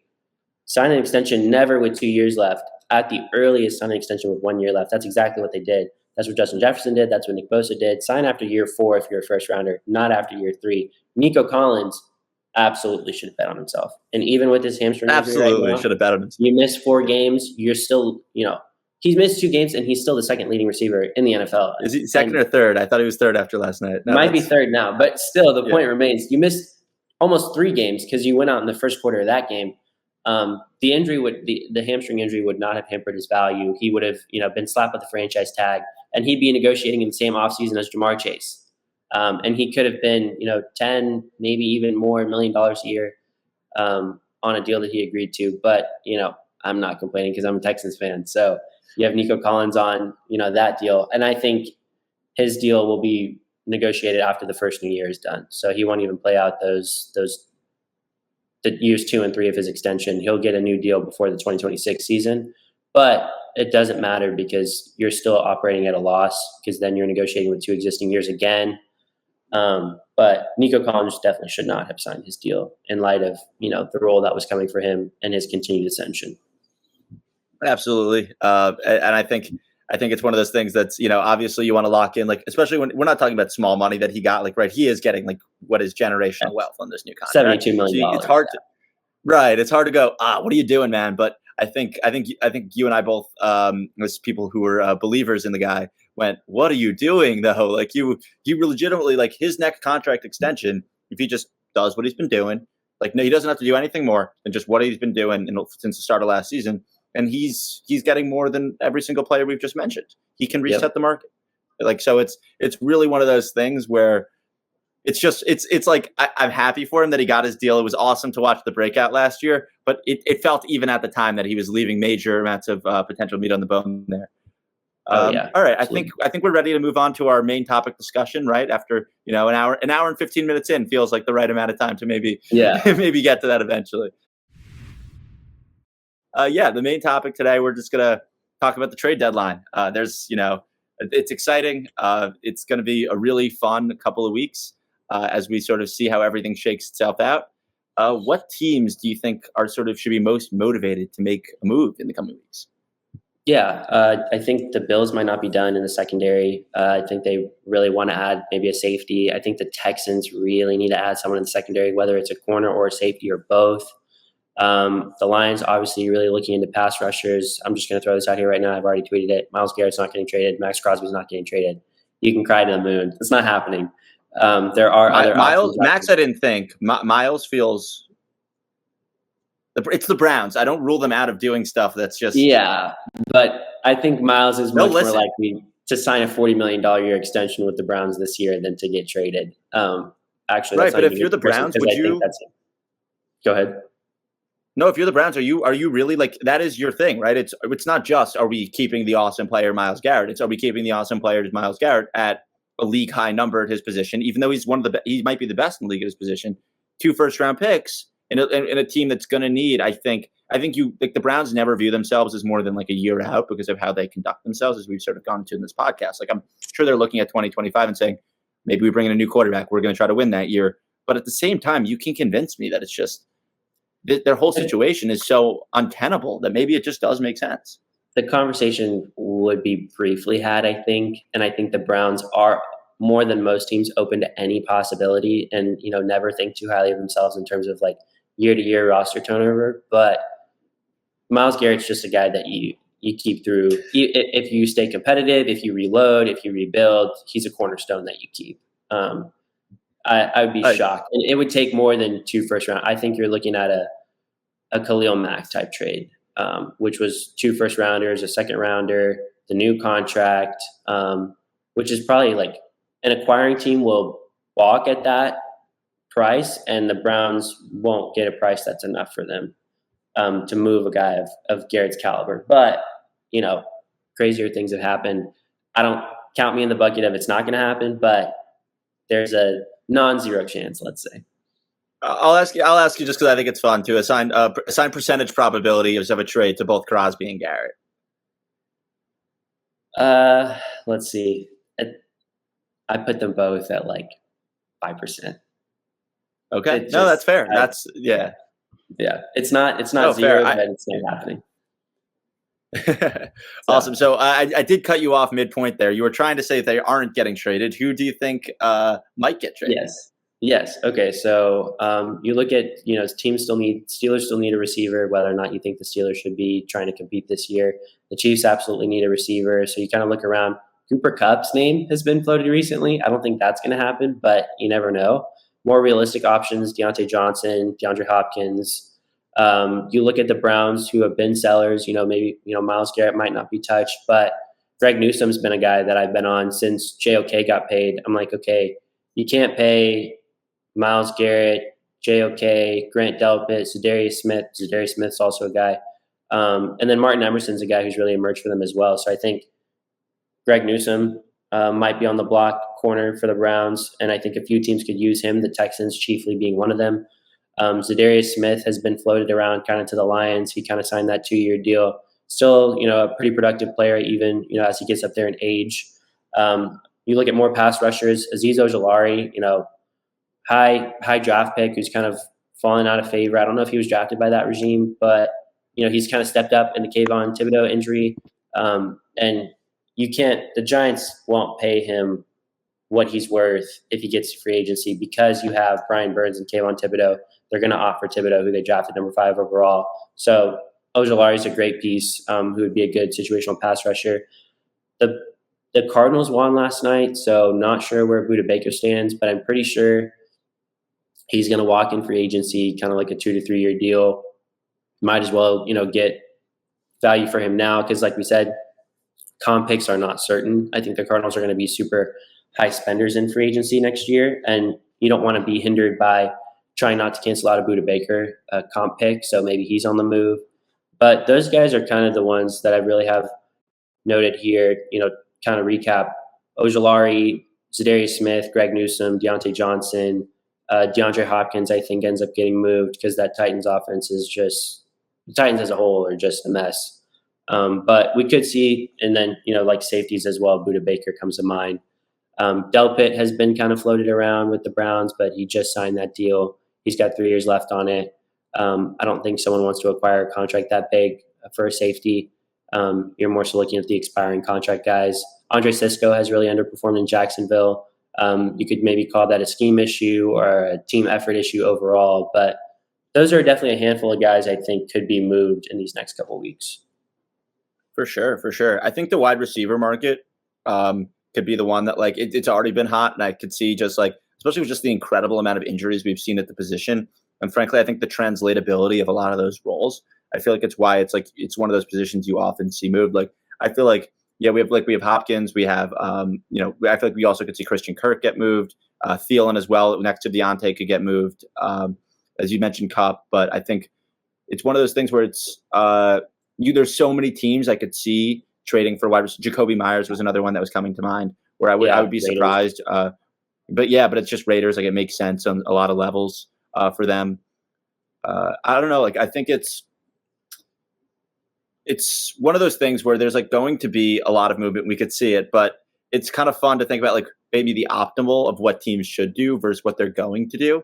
So you just gave me a lot of players that like maybe you think like should get moved, or teams you think that you should like that should make a move. Do you think there's any teams that like maybe are going to make a move that you're like, why are you doing this? Maybe the Cardinals are actually going to go in instead of like selling because they say, oh, we're only a game out of the division or something. Like, do you see any of that sort of stuff coming maybe? I mean, the Steelers have been in on a wide receiver for what feels like years, even though it's only been one offseason and then a couple weeks to the regular season. The Steelers are not winning Super Bowl this year. They, won't come particularly close. So trying to add someone in the receiving core, especially, for Russell Wilson, whatever your takes are on Russell Wilson or Justin Fields, they're not passers who are going to benefit from an additional target so much as they're just not great quarterbacks right now. Based on who they are as players. So I think the Steelers might sink, an early day 3 or maybe even a day 2 pick into a wide receiver when maybe they shouldn't. Maybe what they should be doing is looking to keep that pick as part of a package to bring in a quarterback that can help them compete, whether it be in the draft or via trade. Because the defense is always ready to compete, and I think you're, a good quarterback and another skilled player or two away from really competing. So I think that's a team where I'm like, okay, just stick with what you have. Take the 5-2 record that you have, which is better than I think a lot of people expected them to be up to this point. Enjoy the success of this season, but hold on to your capital. And I think Omar Khan up to this point has kind of stood firm on his value on guys. And that's why some of these trades haven't materialized. Like I know they were very much in on Brandon Ayuk. I know there was rumors about them in on Davante Adams, but Omar Khan's a guy who's going to stick to his valuation. He's not going to give up more draft compensation than he thinks is worth, and he's not going to give up a contract that he thinks, is inflated for whatever reason. So I think the Steelers, while they have always looked around, shouldn't make a move. Whether or not they do, we'll see. No, absolutely. I remember hearing they were in on Mike Williams as well. Yes. As after the Davante Adams trade. And we were playing each other last week. So it was one of those things that's like, even if you have a deal, it seems like we're going to see that this week, not last one. And so even with Mike, I think that's also Mike might be a 6th, might be a 7th. It's like, what does that do for anyone? Yeah. It's exactly. Like it's such a dumb trade. Like not in like a bad way. Like it makes sense for the Jets. It's just like, okay, what is anyone really gaining from this? You're giving up like, you have a thin wide receiver room. Like we know this, Jets. Like we've been watching you all year. Like I understand you had a Davante, but like behind Davante and Garrett, it's Allen Lazard and nothing else that's usable. I'm not sure you're supposed to trade Mike Williams right now. This is actually a year that you're trying to go in. So it doesn't really make sense for them because they're not going to get enough to justify it. It's not like it's going to cancel out the comp they gave for Davante. And then what does he do for the Steelers? Like, I'm sorry, I know I don't want to watch more Van Jefferson rounds, but this is not a guy that's going to like all of a sudden turn this offense into something that matters. I think we were all low on them because we sort of undersold like, hey, they've got a great QB per value situation, right? Like they're getting so much surplus value at the QB position, the way like a team with a rookie quarterback, frankly, would, or a young quarterback. So that's like one of those things where it's like, oh, why are the Steelers like able to put together a decent roster right now? It's because, they're not paying that much at QB, but it doesn't mean Yeah, and like even the draft capital they gave up for the QBs, like or for the QB, basically was what they got for Pickett. So they're certainly like cost neutral on that. But like I think every Steelers fan would tell you they would probably want to see them get a real QB at some point. So Yeah. I can't disagree with that there. Yeah. Yeah. I think, is there any specific players maybe I'll just run through a couple players that I'm wondering about and just like maybe some bigger names. Like, do you think Trey Hendrickson and T Higgins, the Bengals, do you think they're going to stick with them and just sort of ride out the year? You put those both as low probability moves as well? Yeah, I put them both at low probability moves. I think, T's in a situation kind of similar to Jesse Bates a couple years ago. He's going to play out this franchise tag, get a new deal in free agency. Going to be one of the highest paid free agents, which is good for T. And then Trey Hendrickson, the Bengals are a team that are still trying to compete. They kind of have to dig themselves out of this record hole that they're in right now. But the Bengals' worst unit is their pass rush by far. You could maybe make an argument for their secondary, but their pass rush is horrible. And to trade a player of Trey Hendrickson's caliber when you're trying to compete, that's already, if Trey Hendrickson left the Bengals pass rush, I mean, they might be one of the worst pass rush units in the league. There's 32 teams. They might be the 33rd best pass rush team in the league if you get rid of Trey Hendrickson. When you're trying to compete, it doesn't make sense to move your best player at your worst position on the roster. So Trey Hendrickson is definitely going to stick around. The Bengals are notoriously a stubborn franchise. So they've committed themselves to seeing it through with these two guys through the year, and I think they're going to do that. And I think they can turn it around. We'll see. I think they'll be in the mix for a wild card, and I don't want to be facing Joe Burrow in a wild card situation in the playoffs. But I think that's kind of what they're hoping for. So they'll stand pat on those two guys. That makes sense. The other sort of big, I guess, like names that I was like wondering about is do you see any quarterbacks getting moved? Do you see like a Jameis Winston trade, for example, like because they're just sort of like, oh, we kept Jameis because we were in the idea that this was going to be a win now season and he was a good backup to Deshaun, but now that we know it's kind of the opposite, maybe there's value for him on the market, or so maybe some of the other teams. I mean, there hasn't been a ton of QB injuries that are season long stuff like last year, which obviously was sort of the main headline. So I guess just wondering if you see any movement at that position. I kind of actually thought when they made Jameis inactive and like the third emergency quarterback this week, that was what they were thinking. But now, with the Deshaun injury, and DTR not fully healthy either. I don't know what his final status was leaving that game or how he looks going into the future. And then, they even just signed Bailey Zappi, I think off the Chiefs practice squad now onto their active roster. You can't move. You can't move. No, I know. It was just like Bailey's happy. Oh no. Yeah. You can't move Jameis at this point because they just don't have enough depth at the position. Whereas I think coming into this week, that was a thought that they were having. I know the Saints are continually trying to compete, and Jameis has familiarity there. But the Saints are definitely not a team that should be acquiring anyone right now. If you're asking me who should not make a move, the Saints for sure. They've dug themselves into a large enough hole. So I think what would have been more realistic coming into the week, Jameis being moved, is probably not going to happen at this point. We've seen Bailey Zappi, sign off the practice squad, Desmond Ridder sign off the practice squad. I think those are the extent of the quarterback moves you're going to see this week. Bryce Young, Dave Canales gave a less firm answer than he did a few weeks ago. I don't know why they're still sticking with Andy Dalton. I just wonder, where does Bryce go? Like, what fits for him? I know Miami was potentially floated, but now Tua's practicing again. And so it looks like he's going to be back this week or next week. So that situation doesn't make sense for Bryce Young.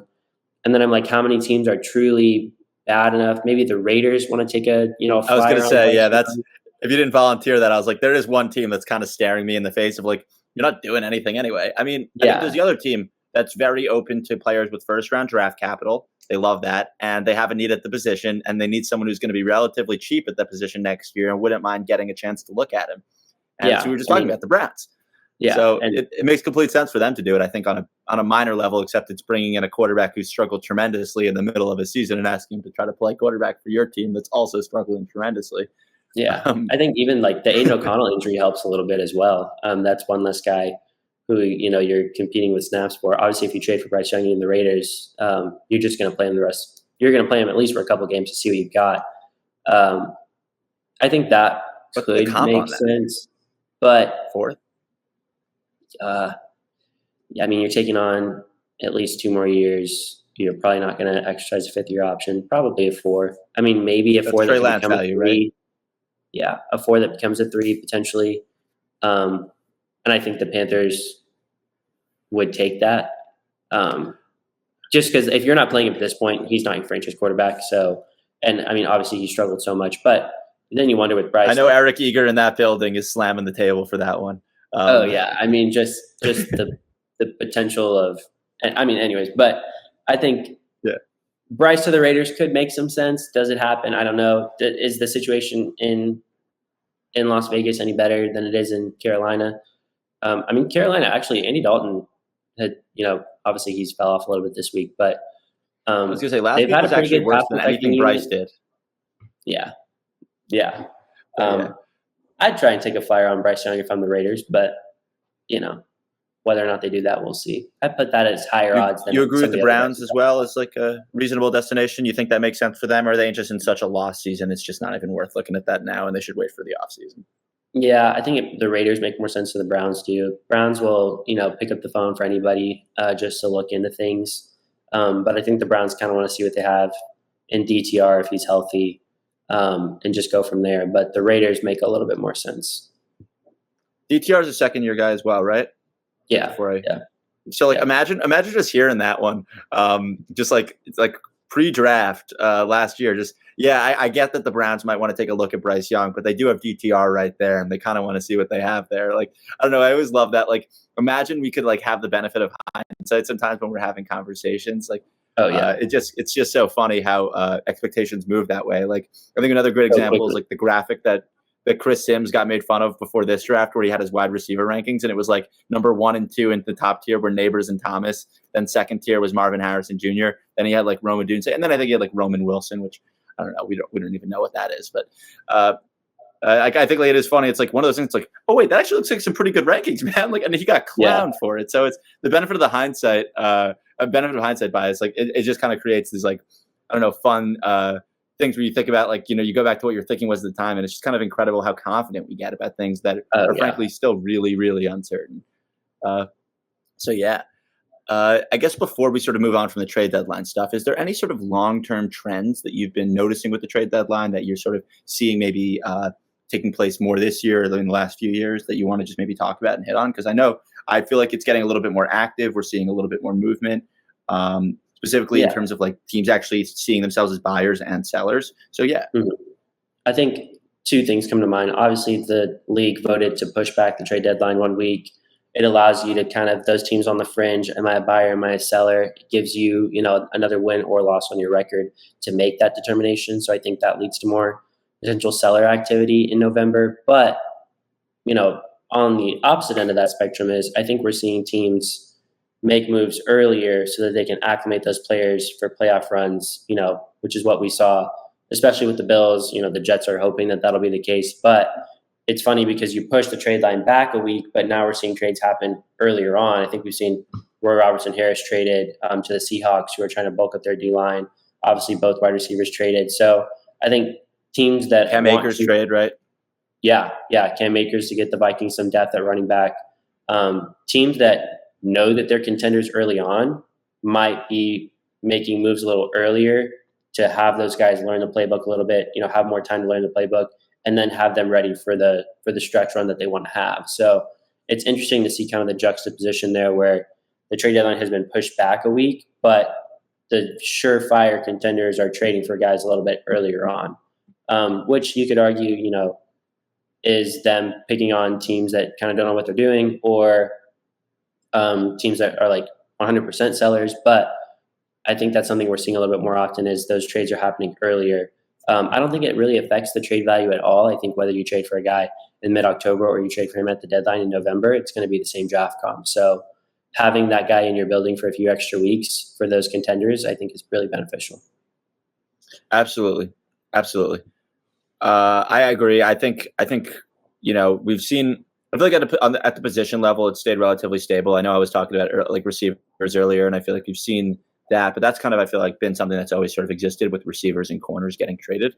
I feel like pass rushers as well. It's kind of always been present. Like these are sort of the positions that I feel like are playing. They're still playing a very open, like sort of using that open closed sport distinction. They're still playing a very open sport, but maybe a little bit more closed when you think about what their responsibilities are compared to like say a quarterback, which is incredibly hard to integrate midseason. Yeah, we've seen very few examples of that like successfully working. So I think it's just one of those things too, where I don't really think we're seeing much change in that capacity either. Just because the positions that are heavily relying on communication, like I feel like offensive line trades happen, but they're not. They're really more to plug a hole, as opposed to like actually seeing a team really fixing. Like you'll see like one or two offensive line trades. I feel like every deadline, but it's also not as common as you would necessarily expect, maybe for the importance of the position.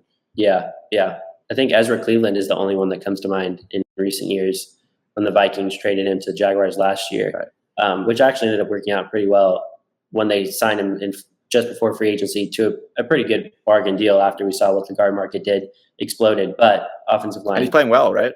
He's playing well, yeah. He's playing, especially as a pass blocker, playing pretty well. So that worked out for them. But in general, like you don't really see offensive linemen get moved. Right.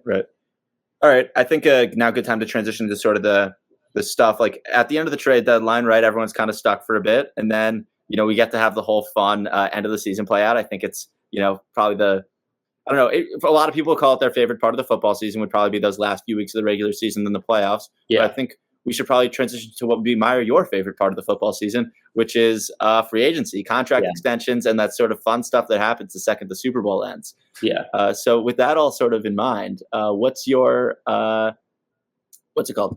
What's your sort of maybe hopes before we even get to that point? Do you see anything happening before the end of the calendar year, maybe in terms of certain players that you think might be negotiating even in season on their deals, kind of like we saw with Ali McNeil? Yeah.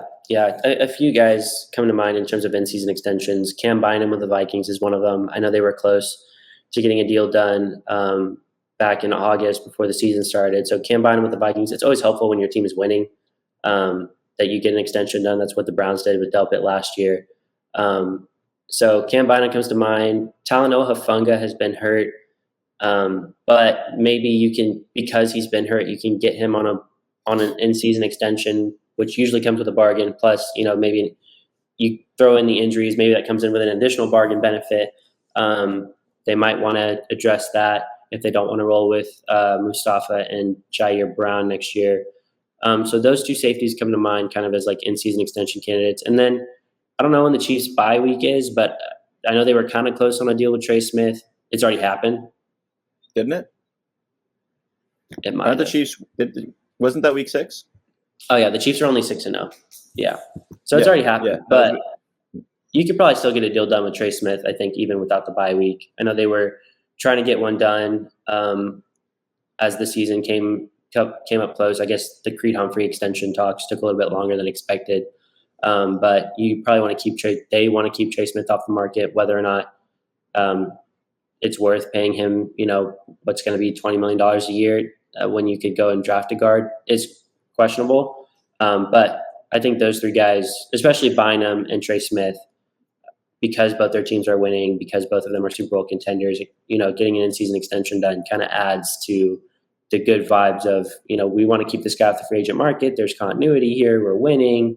Let's reward one of our guys who we drafted, who's playing really well. So those two guys specifically, I think, could get in-season extensions.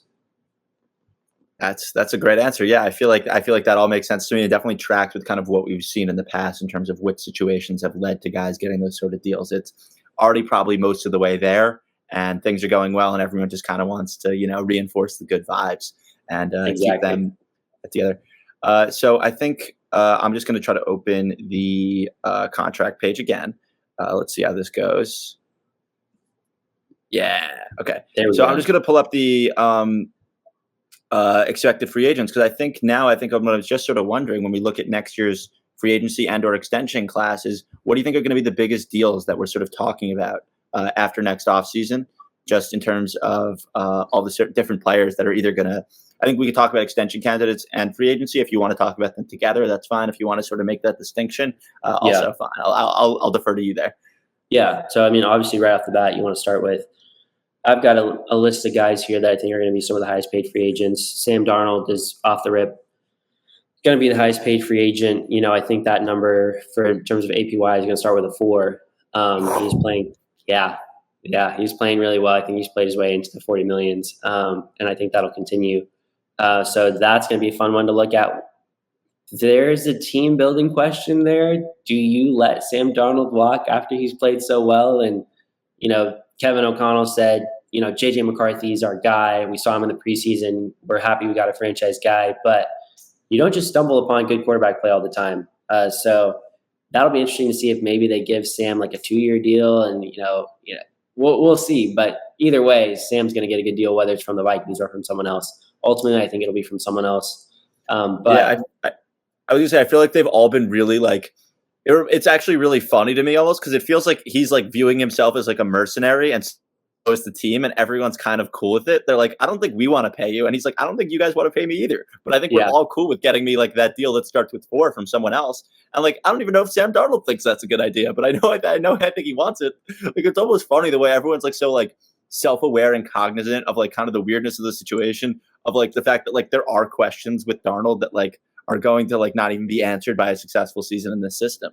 And it's like, especially for another team. And like, I think like everyone's just kind of like, yeah, but that's how this goes, right? Like, we're fine with it. He's fine with it. Everyone's happy. We're going to go try to win a Super Bowl with the guy, and then good luck. Yeah, which is insane. But again, a part of it is, his track record, as well as how advantageous this offense is for quarterbacks. But nonetheless, Sam Darnold's probably going to be a top free agent. I do think that number ends up starting with a 4.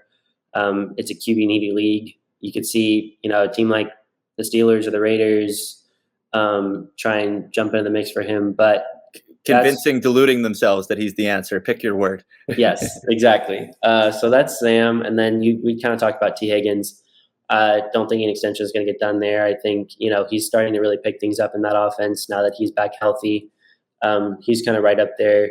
So I think T is going to be one of the bigger deals. If Trey Smith doesn't get an extension done with the Chiefs, he'll be a $20 million a year guard on the market. And then the Broncos have a couple of guys who are kind of trending in the right direction. You won't see them super high. Garrett Bowles is up there, I think. Yeah, he's kind of towards the top. They haven't extended him, and he's playing really well. Anytime you can get a left tackle on the market, he's going to be looking at a $20+ million year deal. And then Jonathan Cooper has kind of flown under the radar for them as an edge rusher, but he's playing really good football, and he's an impending free agent. So if I'm Jonathan Cooper, I'm like, might take my chances on, okay, if you franchise tag me, then I have, that franchise tag calculation in my favor, or, I can go and make a ton of money in free agency, especially as a guy who's just coming off of his rookie contract. So those guys kind of stick out to me. I'm not super high on, obviously Khalil Mack has the age problem. Chase Young's always going to have the injury tag following him, but Jonathan Cooper's playing really well. I was pulling up the edge market to just show that he really might be like the top edge option out there. Like, I think like you can convince me that I think like Sweat's having a nice year and he's great. But like there's Sweat's a third contract guy. Well, I would rather have Jonathan Cooper than I would have on a second contract than Josh Sweat on a third contract. But Josh Sweat is on this list that I have here, one of the top guys that will get paid in free agency. And then I think the Bucs starts and stops with Jonathan Cooper as an edge rusher, honestly, is maybe the best guy that makes it to the market.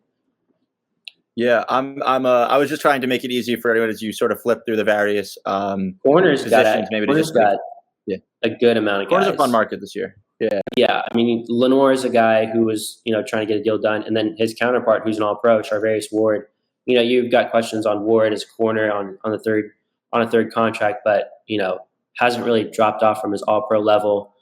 So the 49ers have big decisions to make on both those impending free agents.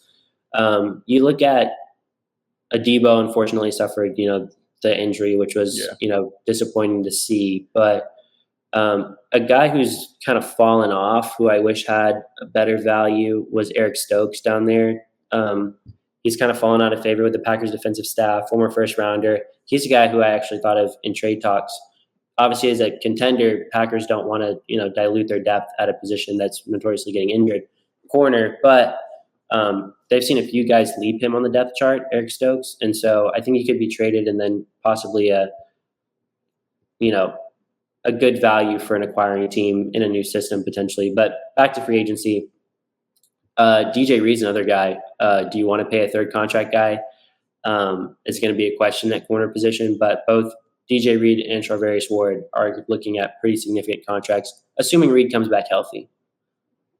Right. And I think like the issue with the Reed contract for the Jets is you just paid Carter. You know you're paying Sauce. And are you really just going to pay all three of them? And like that's your secondary? Like I don't know if that's like a reasonable way to build a secondary when you have also, frankly, like I think like the Jets have some options that they like in terms of sort of like long term. Internally, I know that they like Quantez, the guy that they just drafted, I think in the sixth round. Yeah, Stiggers and then Jarek Bernard Converse. I think Eccles could.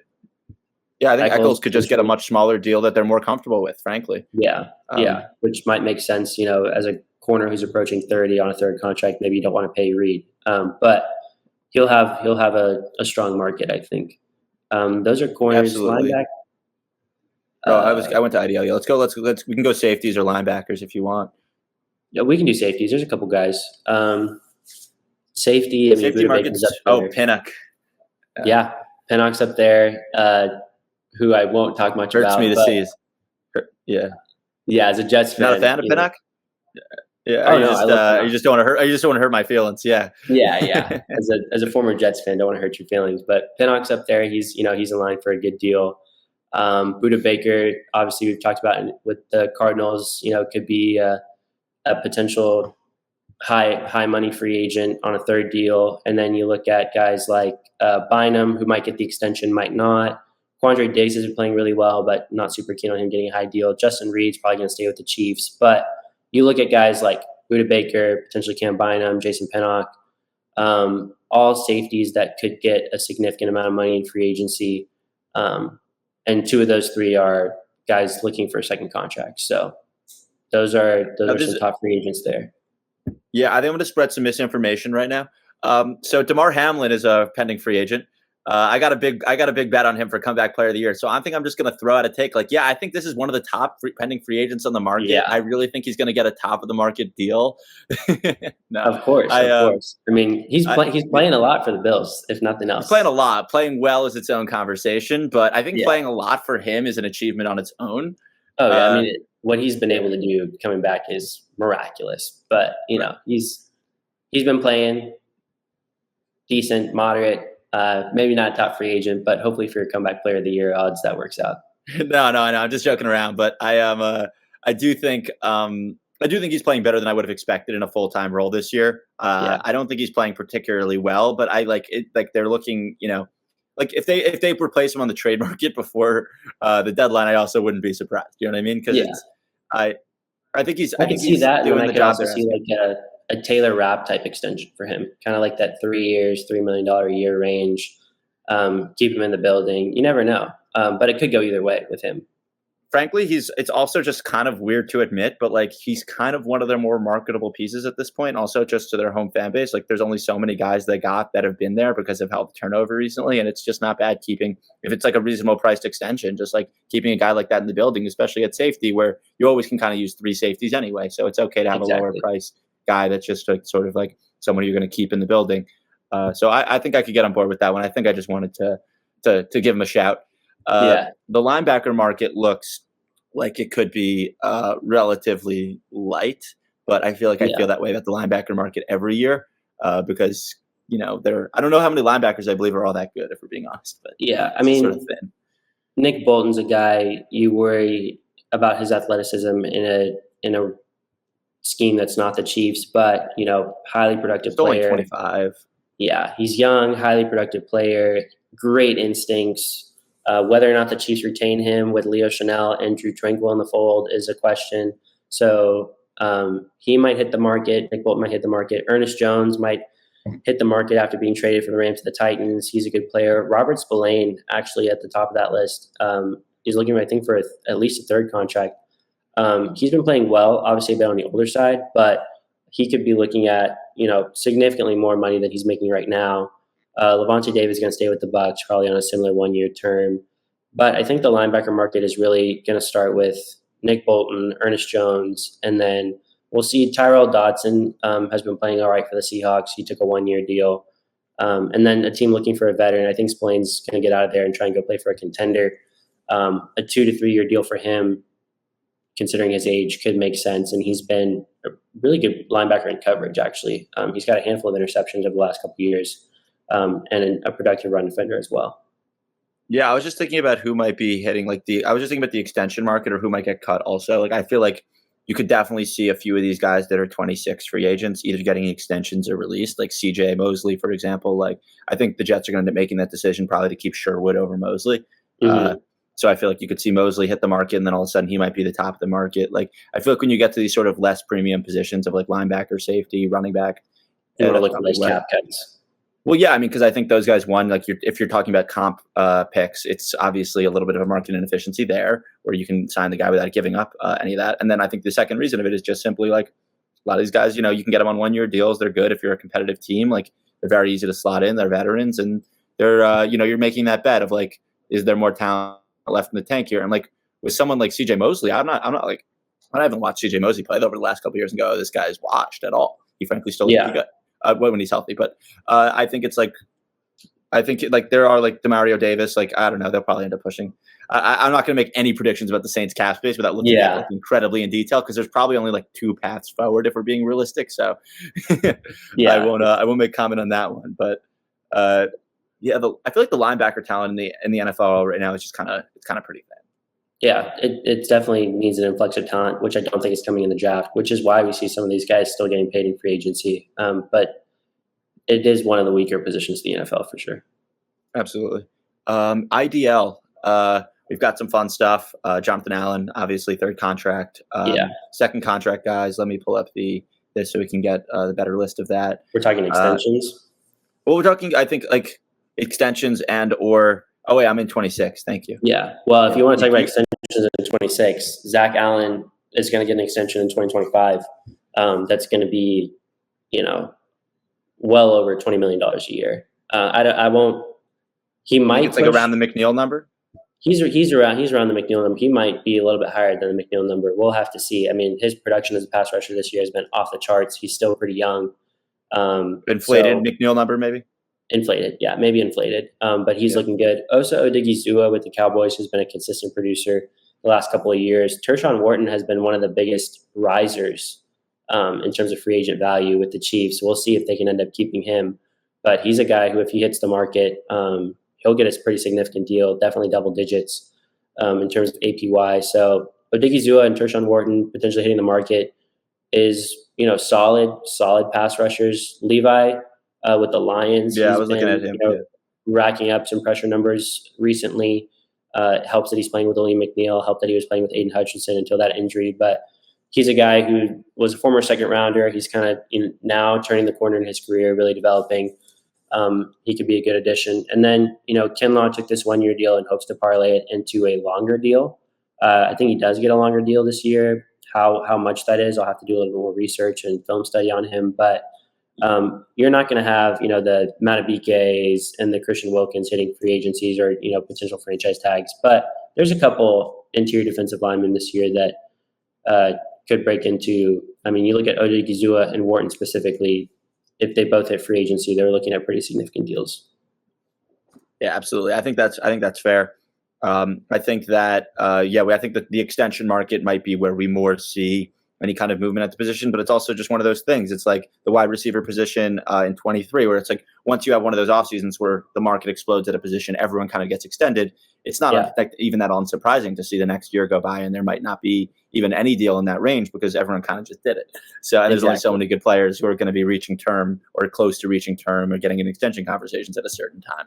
Exactly. So it doesn't mean that the IDL market's thinning or slowing. It just is a product in a lot of ways of circumstance. Exactly.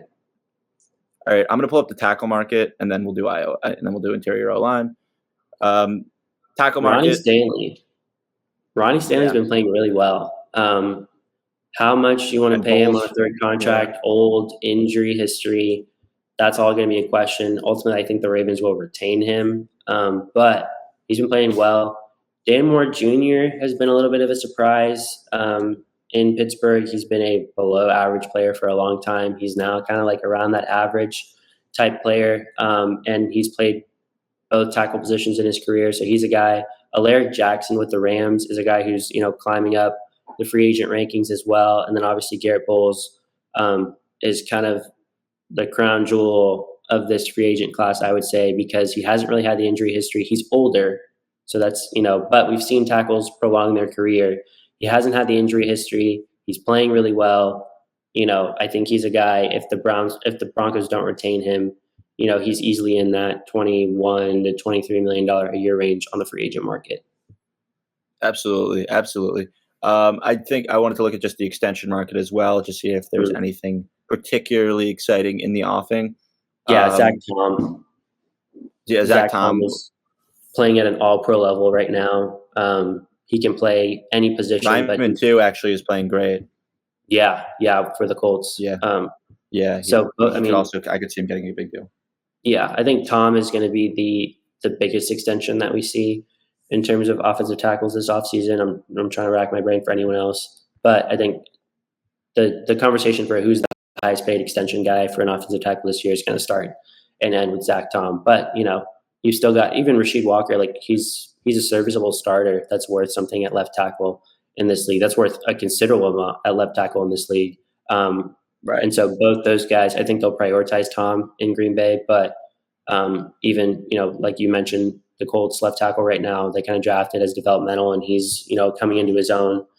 And they might have more of that money because Will Fries, who's a guard that's played really well for them, had an injury, so maybe they retain him at a lower price and then get an extension done with Bernard at left tackle. So there's been a couple guards go down.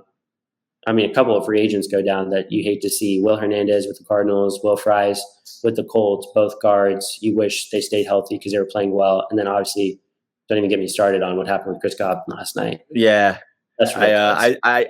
I'm so frustrated. I was waiting till we got to the receiver market to hit it because I know you have takes. I know I want to hear them on here, but I was just I was holding off on that a little bit. So yeah, I think we can move on from the tackle market. Let's do interior O line, and then we'll hit on receivers, running backs, and we can call it a pod. Well, tight ends, I guess we'll include in the receiver market. But yeah.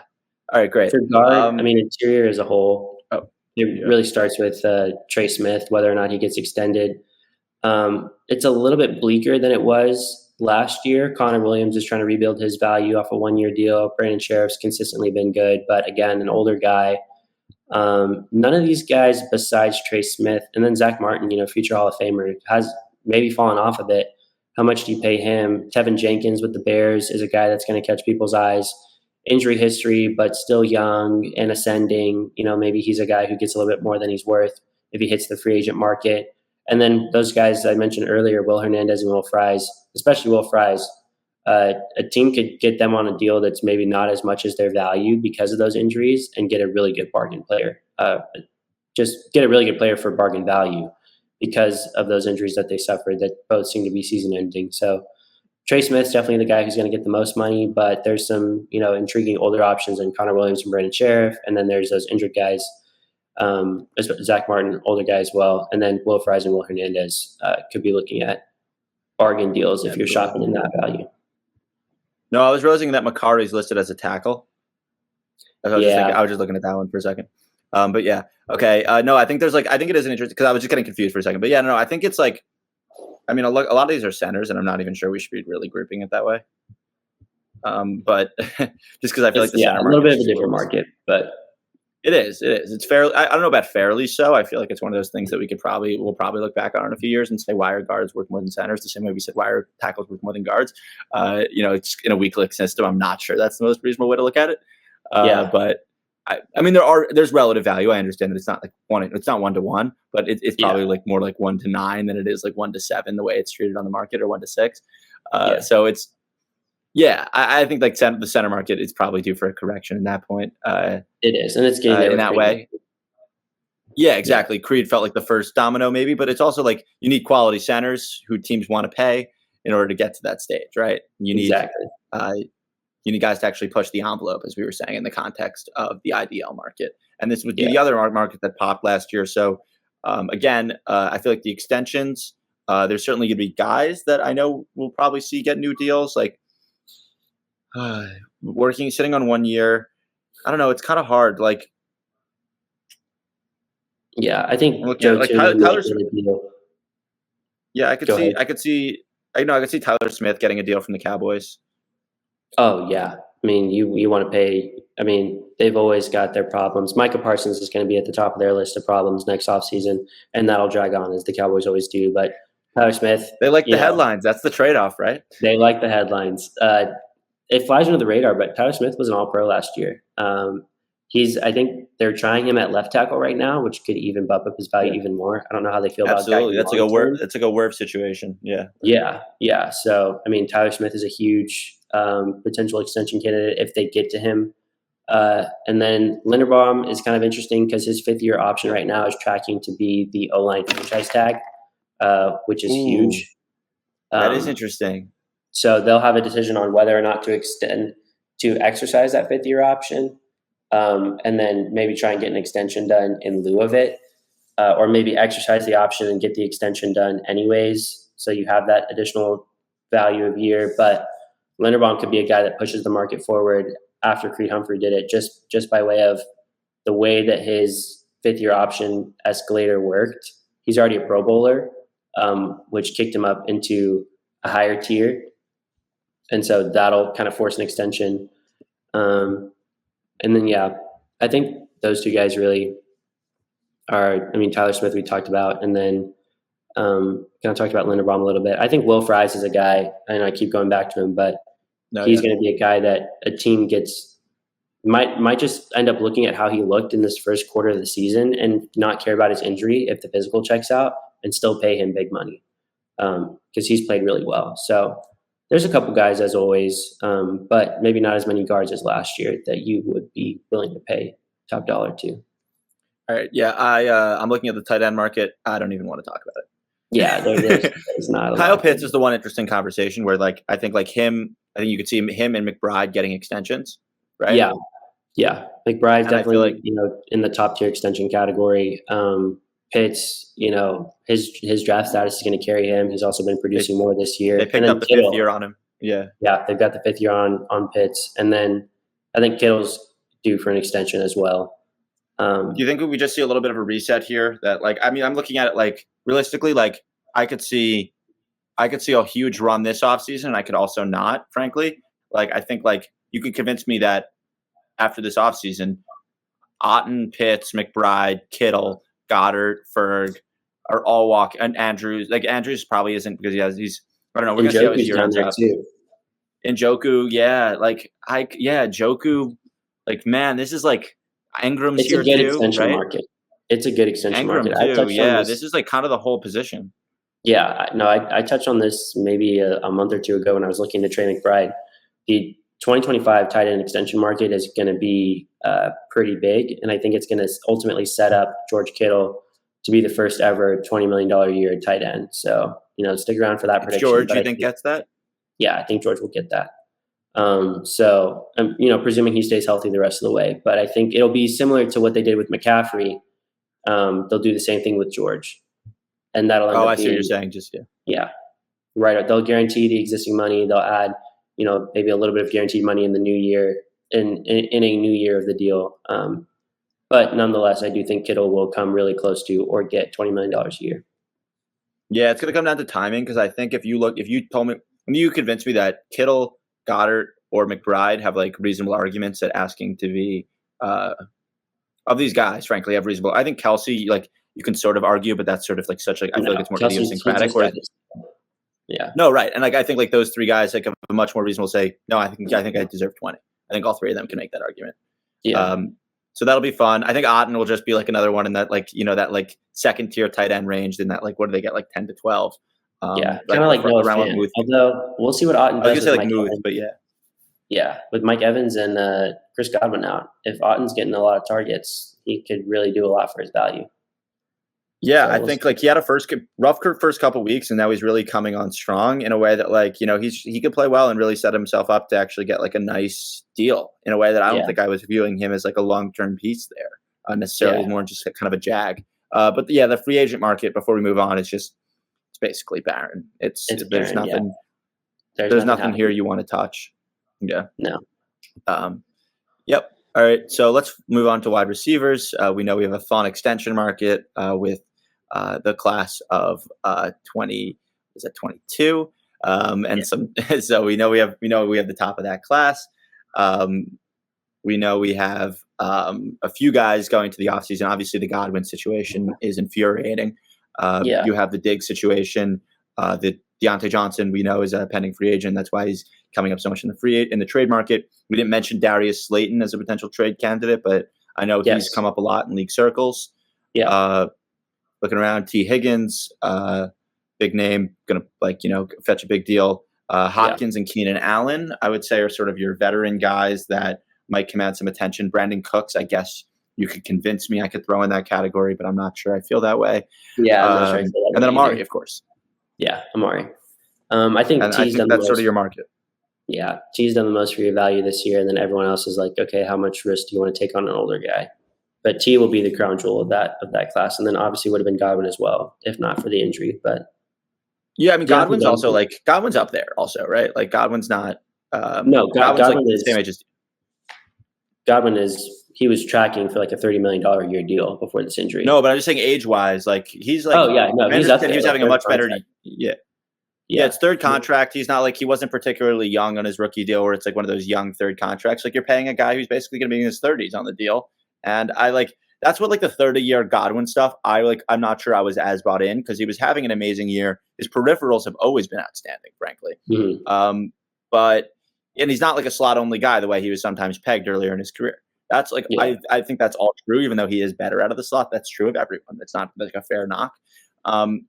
I think 30 million always struck me as more ambitious than what I think he would actually end up getting. Because when we think about the real numbers, Amon-Ra's on a real 28. I think it's really hard to say, even inflation adjusted, Godwin gets a real 30. Yeah, he might not have got 30. His production might have been in line with 30, but when you factor in his age, you would have taken him down a bit. And then now with the injury, I think we might be looking at, as you mentioned earlier, it may have gone all the way down to 23, 25. I don't know if it really depends on the severity of the injury. We'll have to see. Correct. Correct. Because it might just be a 1-year prove it deal for all we know. Yeah, that's true. You could end up with a heavily incentive. Yeah. Absolutely. All right. We've kind of strayed from the outline and just started picking apart the various options in free agency here. But just sort of as before we sort of get going, we can pull up the running back market, but I don't think it's too exciting, and I don't care about running backs. I mean, we talked about Darnold. I don't think Fields merits much of a conversation with his free agency value, in the sense that that's a 20-minute conversation that I don't know if we need to have right now, because I think it's a tough question. But I was curious, just before we have you leave here, is there, do you think there's certain ways that this season has played out that sort of would lead to some changes in terms of how the positions are valued relative to one another? Would be the first question. And then the second question, I feel like you sort of hit on it, just is there anyone you think is playing so well they're just going to get a lot more money than you expected? Yeah. I think kind of what we've seen, I think we will see not so much in free agency, but more so in the draft, because, coverage has gotten so well this season. I know people have talked about should we ban cover 2? Absolutely not. But it's been, and it's not even just cover 2. There's so many coverage shells that have, been highly successful this season. But I think we will see teams starting to combat, a down year in passing with more investment into running back. I don't think we'll see that in free agency, and I don't think we'll see that in the extension market. I think we'll see it in the draft. It's a really strong draft too, for being honest. Yeah, Ashton Genty, Quinshon Judkins, Nicholas Singleton, Ollie Gordon, Tootin for Virginia Tech's been playing really well recently. There's DJ Giddens with Kansas State, Travion also. Travion Henderson. Yeah, many good names. I think we'll see a run on those guys. Maybe I think Genty might be the only one that goes in the first round, but a run in the second, third round. And I know how you feel about Genty in the first, but it's going to happen. And I think that's indicative of kind of there will be more of that investment because the pass has been really mitigated this year. But other than that, I don't really see a ton of. You might see further investment into the strength of coverages. We've kind of talked about the corner market that's been stagnant. It's kind of picking up now. I think that'll continue with a couple of good guys that are going to hit free agency. think you could see safety kind of rebound after the year that they had last year that wasn't great. So kind of reinvesting in the strengths in the corner and the safety market, and then offenses are going to try and combat that with better, ground attacks, which, you could still see some investment in the guard position, and then you'll probably see some more draft investment on day 2 in the running back position. Absolutely. I feel like the safeties, like it's not going to be every safety to me that I think gets more valued, but it's those safeties that offer versatility where like I feel like a lot of the benefits of these coverage shells, and frankly, like a lot of what's going on is coming from this ability to disguise what you're doing pre-snap, and guys that have that versatility, I think, allow you to do that more easily. So when you think about the linebackers and safeties that can double as a guy who can drop into coverage, but also rush the passer, but also cover a guy man as well as zone. Like I think when you're looking at like all the different things that a guy can do, whoever just has, frankly, the most tools in their toolkit, especially when you're talking about those linebacker and safety positions, I think is sort of how you can look at who's actually valuable here. And maybe there's a little bit of a split where it's we're not going to value every linebacker or safety higher, but the ones that can help us do the things that we want to do on defense from like a specific scheme perspective, I think can really see that sort of jump, because they're not unicorns in the modern NFL. They're and they're frankly frequently guys who are much better on rookie contracts than second contracts in terms of those roles. But I do think it's like you could see a little bit of that maybe either in draft, although I would have to look at the exact talent coming in at those positions and who would fit those roles, Harold Perkins. But I do think that like you could talk about like sort of seeing that movement as well. Yeah, no, absolutely, for sure. I think that's where things are heading. I think originally I planned to do a little bit of a draft with you. I think we're gonna have to save that for another time. Just because as fun as it sounds, we'll leave the audience in suspense as to what that was going to be. But I just wanted to, I think this was a really, really fun conversation. I think we got to cover so much of what's, sort of might happen, could happen, is going to be interesting conversations in the NFL for the next couple weeks. And then really throughout all of next offseason. I think we even hit on a lot of what may be going on this offseason after, depending on whether all that extension stuff works out. So that was a really, really awesome conversation. I really want to thank you so much for coming on and just sort of breaking all of this down with me and really just sharing your expertise with everyone. And it was great. Yeah. No, it was awesome. I mean, I know we joked about we weren't going to talk for 2 hours, but here we are. We talked for 2 hours. But it definitely a great conversation. Always love, talking contracts, talking ball with you. And hopefully, some people out there enjoy the conversation as well. But I appreciate you having me on, man. Absolutely. Absolutely. So I just want to say thank you to our audience. I really appreciate you listening. I know these keep getting longer. I promise it's not just going to be that like a linear, progression. Like I feel like the first one was an hour. The last one was like the next one was an hour and a half. And then this one's over 2. I promise this isn't the trend. You can like bet on mean reversal here. That's why we're the analytics podcast. Thank you for coming on. Thank you, the audience, for listening, and we'll see you next week. Awesome. Thanks, guys.